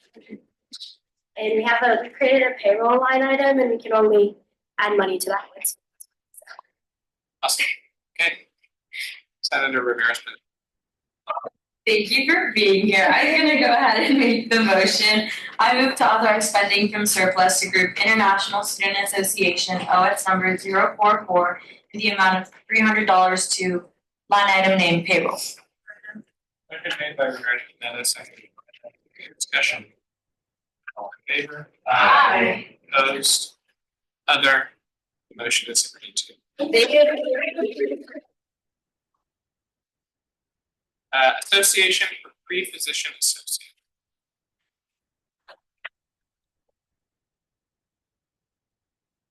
I'm sorry on the agenda, it's a little, for some reason I messed it up, but we'll keep if we can. Hi everyone, thank you for your time today. My name is Jessica, I'm a part of the PPA Club, and today we are requesting surplus for $113 for a few different things. First we have stoles for our end of year celebration for our graduating, and this will is just like and leadership and honor contributions from the organization and recognizing their hard work throughout the year. And that is a total of $104. And then we have a request for catering for our end of year celebration event for our senior celebration event. And that is a total of $190. And then, and that's in like fostering or community and connection with our parents. And then lastly, we have promotional materials. This is to purchase stickers for tabling events that we do every year. And that is a total of $119. And then we also have some clarification. If issues on our funding. So we originally did original request for all these items, and it was approved through Senate, but it was denied through ASUO. So if we can get some clarification on how those funds are, because currently the amount is accepted through our ledger, and the requests today are a little bit different. Awesome, thank you, Jessica. Yes, Senate approved the funds and then stops. Yes, that's. This is what we were talking about yesterday, right? Thank you. Okay, so basically what happened is this was our first meeting of the term. They were supposed to come in for a surplus request, but then we tabled the request, and SOS took that as like we approved the request. I mean, I will say that I am for retroactively approving those funds, just to dot our i's and cross our t's, but everybody is their own person, so. Thank you. Okay. Scrub. And then. Thanks for being here. Want to double check that the numbers you just read off, correct me if I'm wrong, were $119, $150, $190, and $104. We have 119 for promotional items, 190 for catering, 104 for stalls, and the 150 was for gas for an OHSU travel expense trip, and that we don't need it. Oh, you don't need the 150 anymore. So it was a total of 413 for the 113. Okay. Great. I'm gonna go ahead and make that motion. I was confused. You said that total, and I was like, oh girl. Okay, gotcha. I'm gonna go ahead and do all of them at once. I move to authorize spending from surplus to group association of pre-position associate, OS number OS 3464I, in the amount of $119 to existing line item name promotional materials, $190 to existing line item name community bonding, and $104 to new line item name graduation apparel, for a total of $413. Second.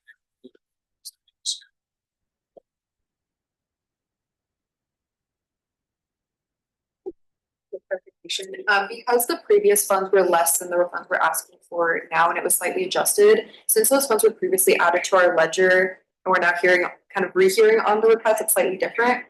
How is that going to work out when we go to access the funds? Are the previous ones just going to be removed from our ledger and these ones replace it if they get approved? That is an excellent question for SOS. What I would assume is that those funds would stay there and these funds would be created. Yeah. Any other discussion? Okay, no, all in favor? Aye. Other? Motion. Okay, next we will hear the request from Kay Garrett.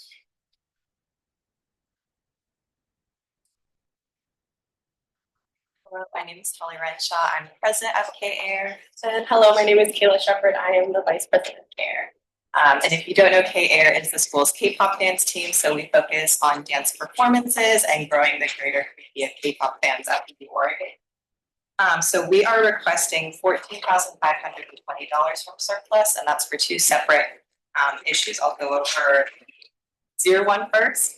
We are asking for $7,500 to pay Korea House Restaurant to cater our biggest event of the year, which is our K-Air Night Showcase. It will be in the EMU Ballroom Sunday, June 1st from 6 p.m. to 8:30. And it focuses on performance, games with audience participation, and some guest performers, both from the UO and some alumni. And we expect attendance from around 200 people, and the number comes from the quote that the restaurant gave us, I believe about 36 per person plus a $100 delivery fee, since it is required for restaurants to deliver directly to the UO instead of picking them up. And this would be the third year that Korea House has done catering for us, and it's been very successful, and they do provide extensive information about dietary restrictions and allergens. The second aspect of our request is we are asking for $7,020 to be added to our stipend line item.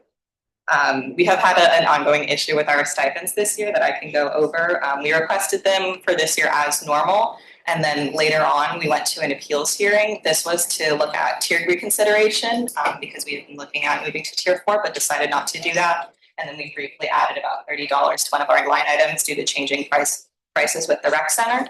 And after that meeting, we were sent a confirmation email that showed our full adjusted budget, and that did include $7,020 for our stipend, which is for our 3 officers, $260 a month each.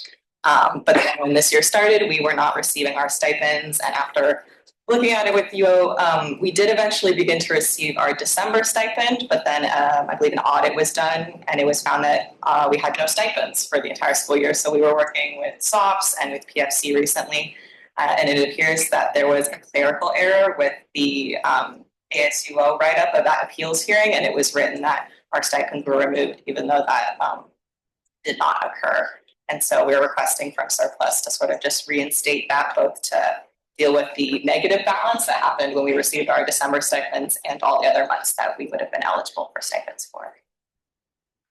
Well, thanks for being here. Sorry that these implications are really here.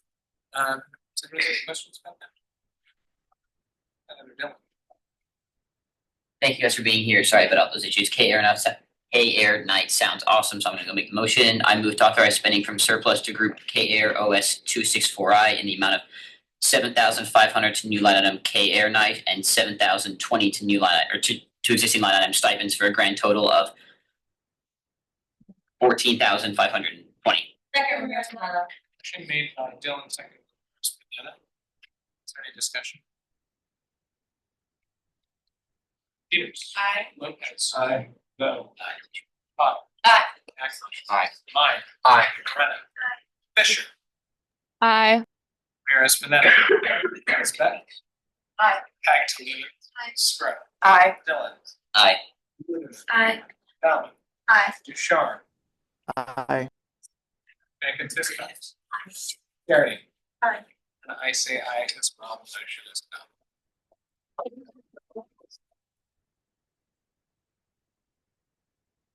The agenda is Thai Student Association.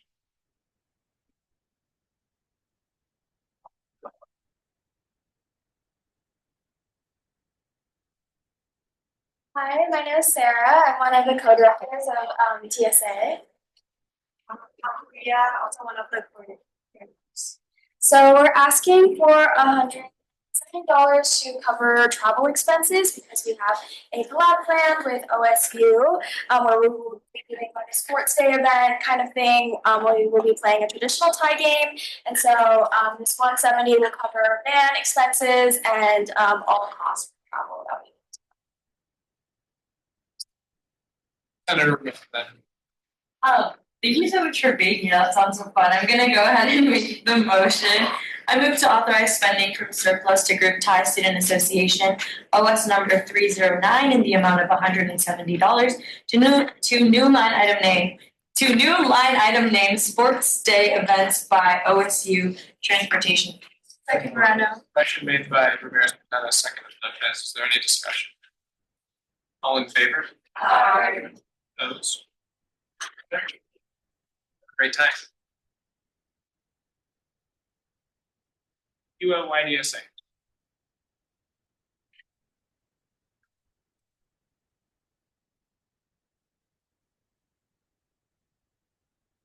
Hi, my name is Bear Elliott. I am the treasurer of UOIDSA.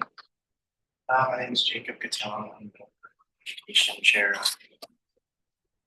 We're here for a surplus request for an event featuring Congresswoman Rashida Tlaib taking place on May 3rd. If you could go to the next slide.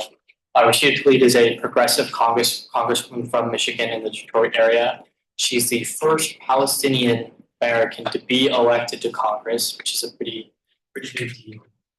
She's been really heavily involved with these matters, and she's actually also engaged with DSA, so very important to our organization.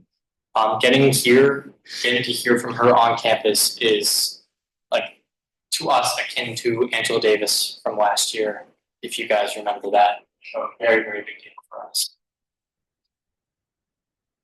The event's taking place on May 3rd at 6 p.m.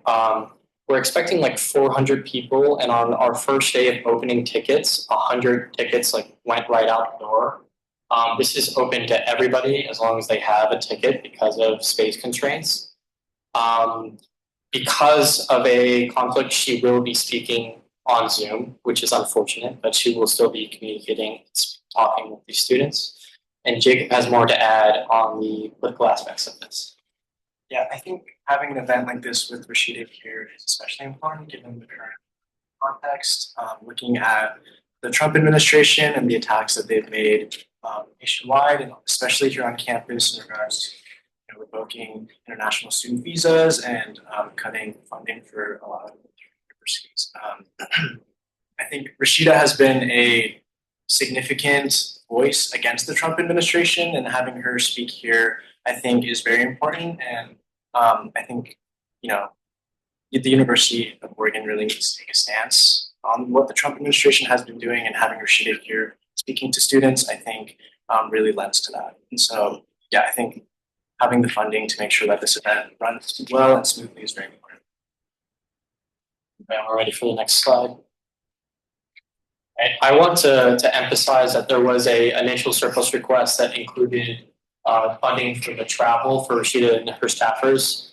Not only is that not happening because she's on Zoom, but that was initially denied, and no money is going to any political members of U.S. Congress. It is all for the room costs for Straub that we've reserved, the labor and tech costs that come along with that room reservation, and food for attendees. That number is an estimate because we don't know how many people are attending specifically yet. We're going to be ordering from Tracktown Pizza and hopefully have enough for everybody. If we have 400 people, we'll use all of that $2,600. But if there's less people, then it will obviously be less for a total of $3,000. And after that, do you guys have any more questions? Last slide. Awesome. Okay, well, thank you guys for being here. I have one initial question off the bat. So I know that the advertisement, like you said, has already gone out. Folks registered for tickets. What would be the plan if Senate didn't approve these funds tonight?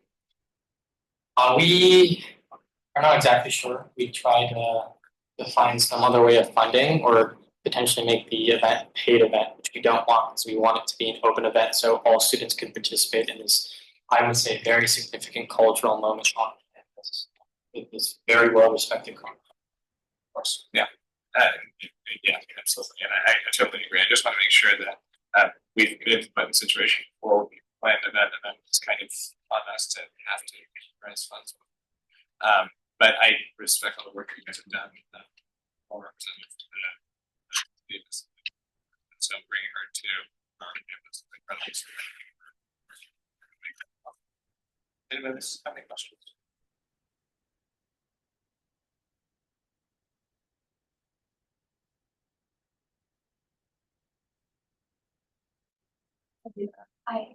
Oh, I'm sorry.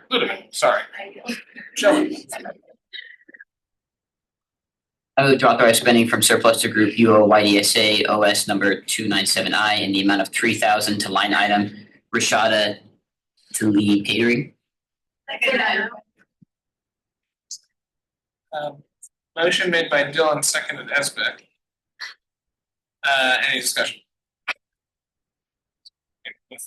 Peters. Aye. Aye. Muhammad. Aye. Otter. Aye. Ackman. Aye. Meyer. Aye. Renna. Aye. Fisher. Abstain. Ramirez Pineda. Aye. Esbeck. Aye. Back to Lehman. Aye. Scrub. Aye. Dillon. Aye. Ludeman. Aye. Bauman. Abstain. Ducharme. Aye. Jenkins Hiscox. Aye. Garrity. Aye. And I say aye as well. Have a great event, you guys. All right. Women in creative industries.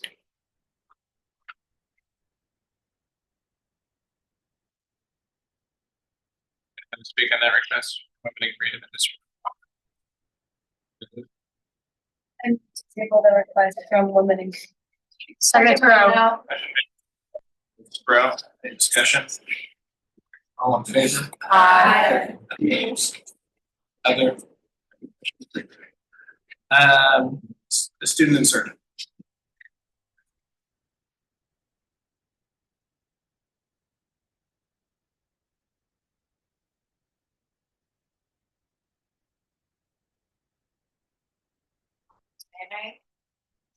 We're just doing a surplus request for our last two issues of the year. The themes are Americana and genocide. We have a really good amount of submissions for each scene.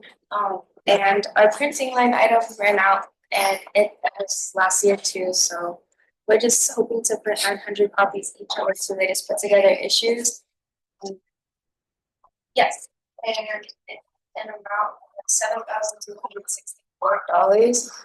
Originally, the bill is for $8,096, I believe, but I just wanted to try and max out our printing line items, so I did some little calculations there minus the retreat that we're going on from how much we have existing in the line item, which is around $1,368 minus the 400, and then added the $8,000 to that. So if one second, I'm trying to switch our line item.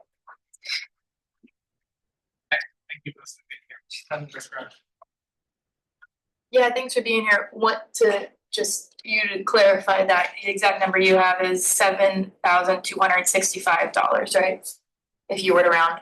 Yeah, great. Thank you. I yield.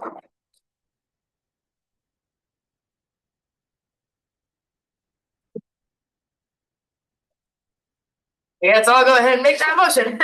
I move to authorize money from surplus to group student insurgent OS number OS 085I in the amount of $7,265 to existing line item name printing. Second, Dylan.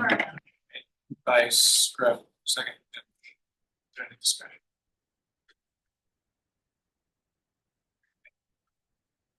Aye. Lopez. Aye. Muhammad. Aye. Bell. Aye. Potter. Aye. Aye. Aye. Renner. Fisher. Aye. As. Aye. Scrub. Aye. Dylan. Aye. Ludeman. Aye. Bauman. Aye. Sharm. Aye. Jenkins. Hickok. Aye. Garrett. Aye. And I say aye as well. All right, neuroscience club. Anyone here to speak on that request?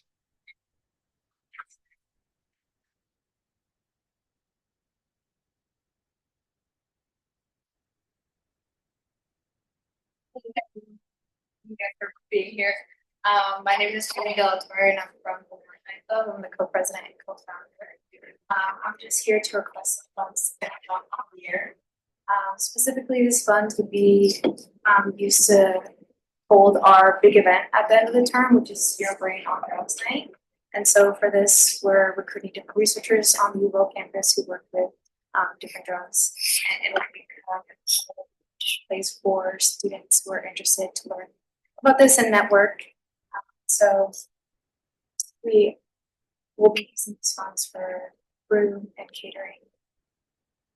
In addition, we also have another event for speaker and volunteer opportunity for those interested in memory care. And so that will be open to any of our members as well. And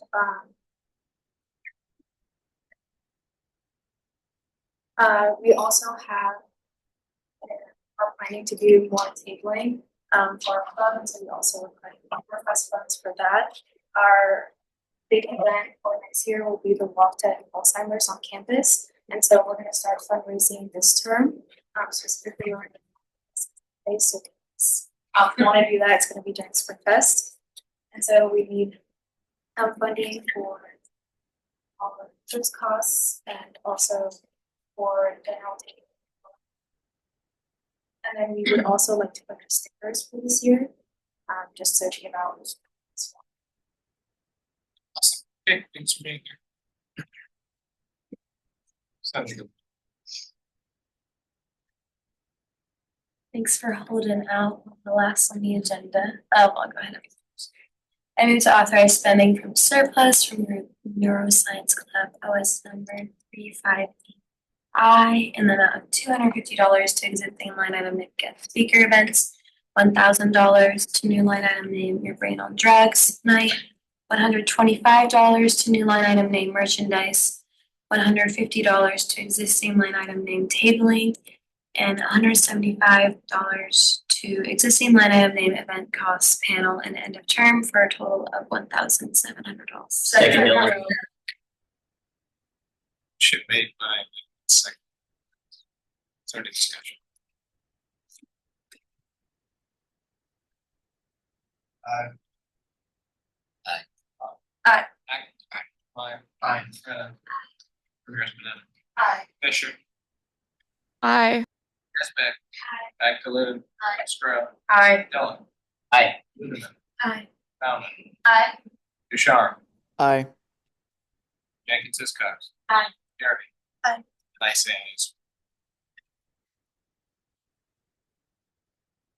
Okay, excellent. Last request, the ASUO Senate. I know we already talked about this a little bit, but the new amount on the form, or not on the form, but the new amount that we're requesting is $1,700 to pay the inspector general role for May and June. And the secretary will be appointed later and paid for out of surplus later, possibly, and then the rest of the inspector generals. It's when this next fiscal year starts, we'll do the rest of the stipend. Yeah, I would do.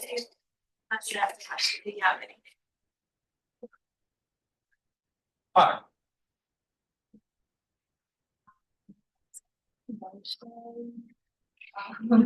I move to authorize spending from surplus to group ASUO Senate, OS number OS 086I, in the amount of $1,700 to the new line item named Office of the Inspector General Payroll. Second Stroh. Motion made by Potter, second Stroh, within discussion. Senator Bo. I just wanted some an understanding of how you chose the number 1,300. Yeah, the number 1,700 What's that? is, Sorry. yeah, it's 2 months of the inspector general pay, which in the resolution outlines that it'll be the same as the executive branch director pay, which their base pay is $850, so times two. Anybody else? Well, Peters. Abstain. Lopez. Aye. Muhammad. Aye. Vote. Aye. Aye. Aye. Aye. Abstain. Aye. Aye. Abstain. Fisher. Aye. Ramirez Banana. Aye. Esbeck. Aye. Back to Lynn. Aye. Stroh. Aye. Dillon. Aye. Ludeman. Aye. Bauman. Aye. Duchamp.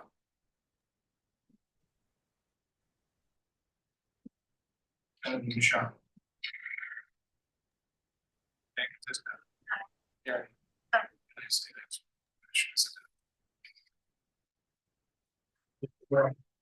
Thank you, David. Okay, the Vice President. Good evening, everyone.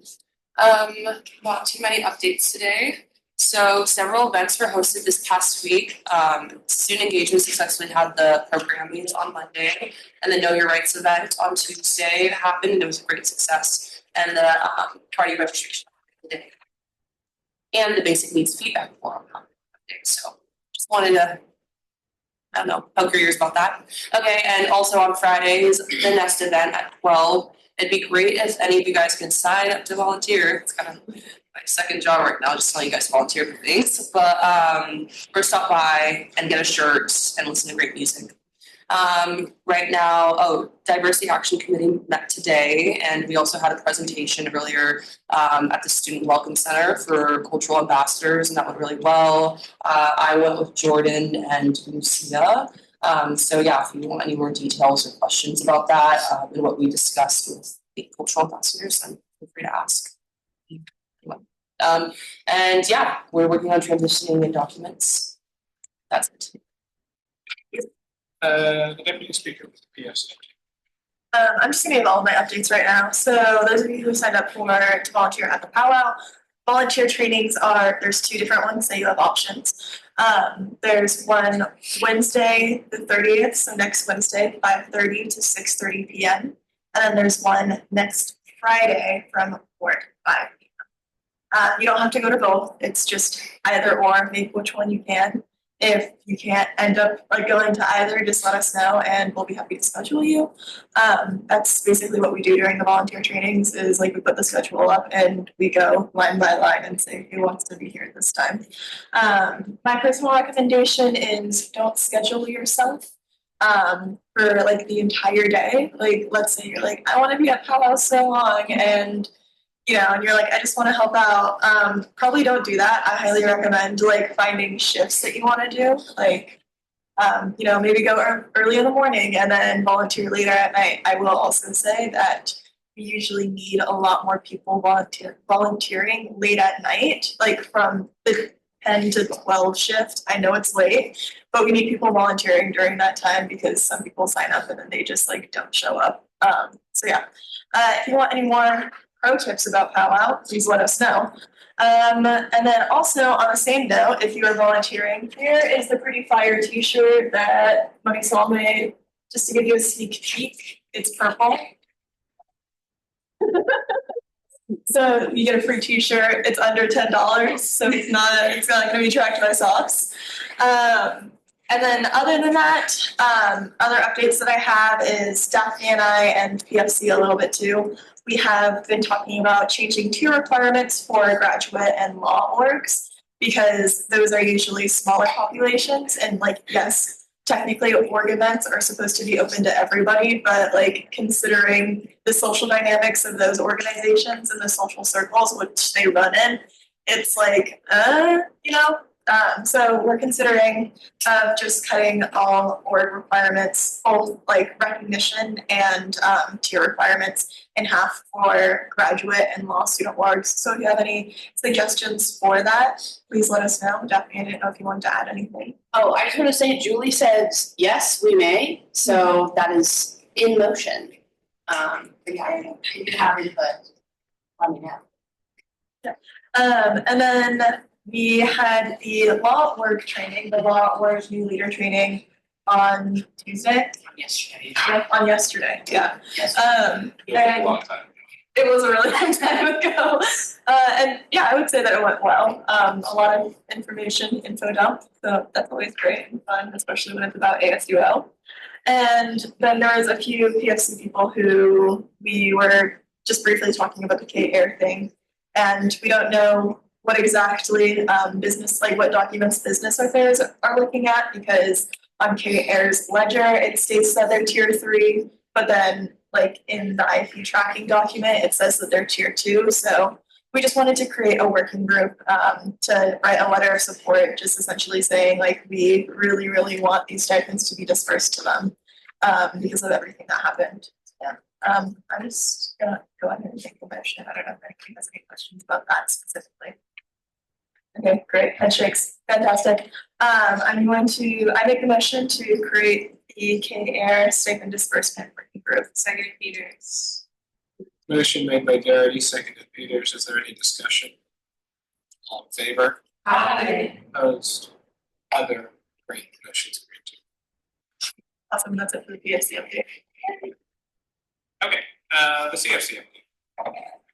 CFC met last week. We're working on transition documents. And then if you want to be part of the alternative funding for the co-op working group, let me know. Thank you. The DFC update. PFC met today at 7:30 in the morning. And I was so tired, I can't really remember right now what we talked about. I'm gonna guilty you actually. This morning DFC met at 7:30. I think that oversight committee should look into Kyle. We talked about transition documents and we're looking ahead to that and also connecting with our tags one last time before the officers that are going to be leaving at the end of this term. So, yeah. So the forensics working group finished their letter of support and they asked me to send it over. I'll be doing that tomorrow afternoon. So if you stop and sign on if you want to support by signing on to that letter, please let me know and I can send it to you if you don't already have it. I yield. University Senate did not meet this week. We will meet next week, so I will have an update for you then. For now, Chair has been. Oh, I'm sorry. Senator Ducharme. Yeah. Went to Senate office hours this week with leadership. Their next week's Senate from 3 to 5 on Wednesday, the 30th, is shaping up to be a blockbuster one. There's going to be a couple of requests, a couple of resolutions pushing the university to speak out more broadly. President Schultz is also scheduled to be there, and I expect there will be some pointed questions of him regarding the university's reluctance to speak out. I think that many people will be there, and it'll be a fun time. And I would suggest, even if you're not a U.S. senator, you try to attend 3 to 5 on Zoom next Wednesday. I yield. Senator, and I'll try to remember to put the Zoom link in the chat, just ahead of that meeting. Chair Espen. Not much of an academic committee update. We met on Monday. We're working on transition docs. They're gonna be the best transition docs you've ever seen in your entire life. Our committee-wide one is already 10 pages. So very comprehensive. We want next year's academic senators to be prepared for this role.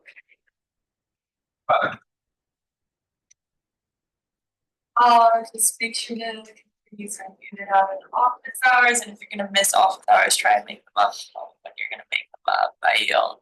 Brennan.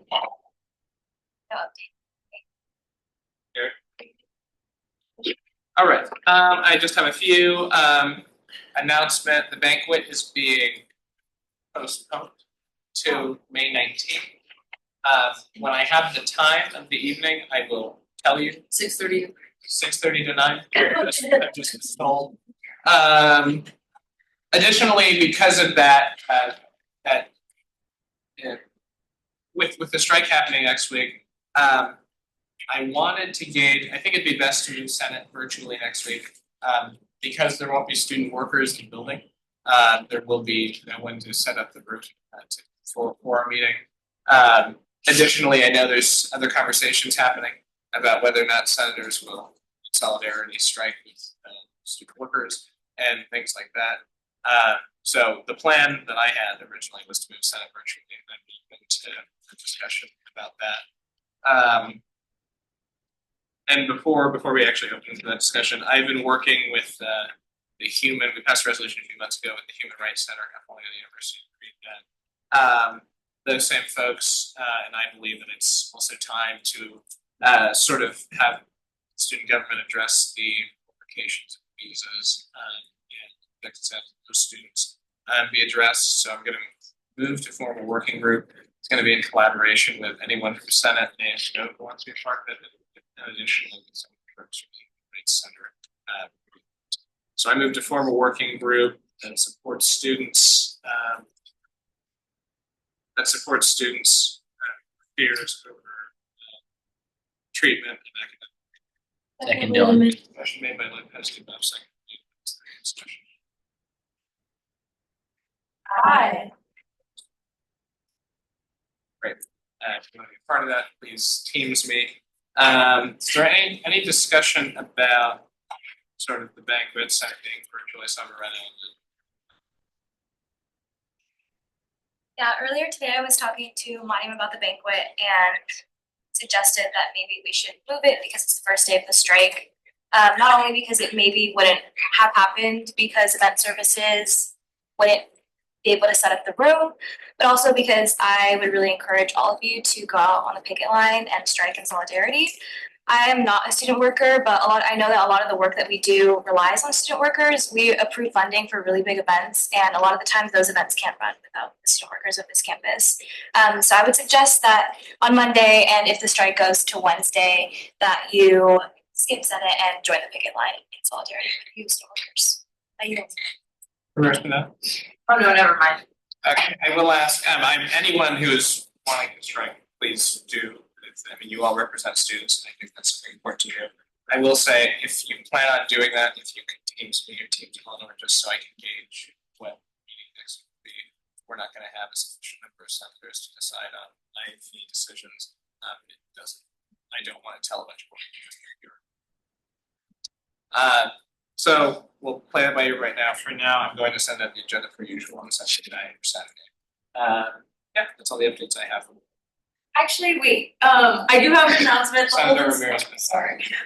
Holden Center is hosting a social issues series. It's happening a couple times this term. The first one is tomorrow in the Holden Center from 5 to 6, and then right after you can head to Take Back the Night, which is happening starting in the amphitheater, which is right outside. So go to all those things, please and thank you. That was it. Thanks. I move to approve the minutes from April 16, 2025. Second. Motion made by Jones. Any discussion? All in favor? Aye. Opposed? Others, great. I move to adjourn. Second. All in favor? Opposed? Great. Senate stand adjourned until next Wednesday.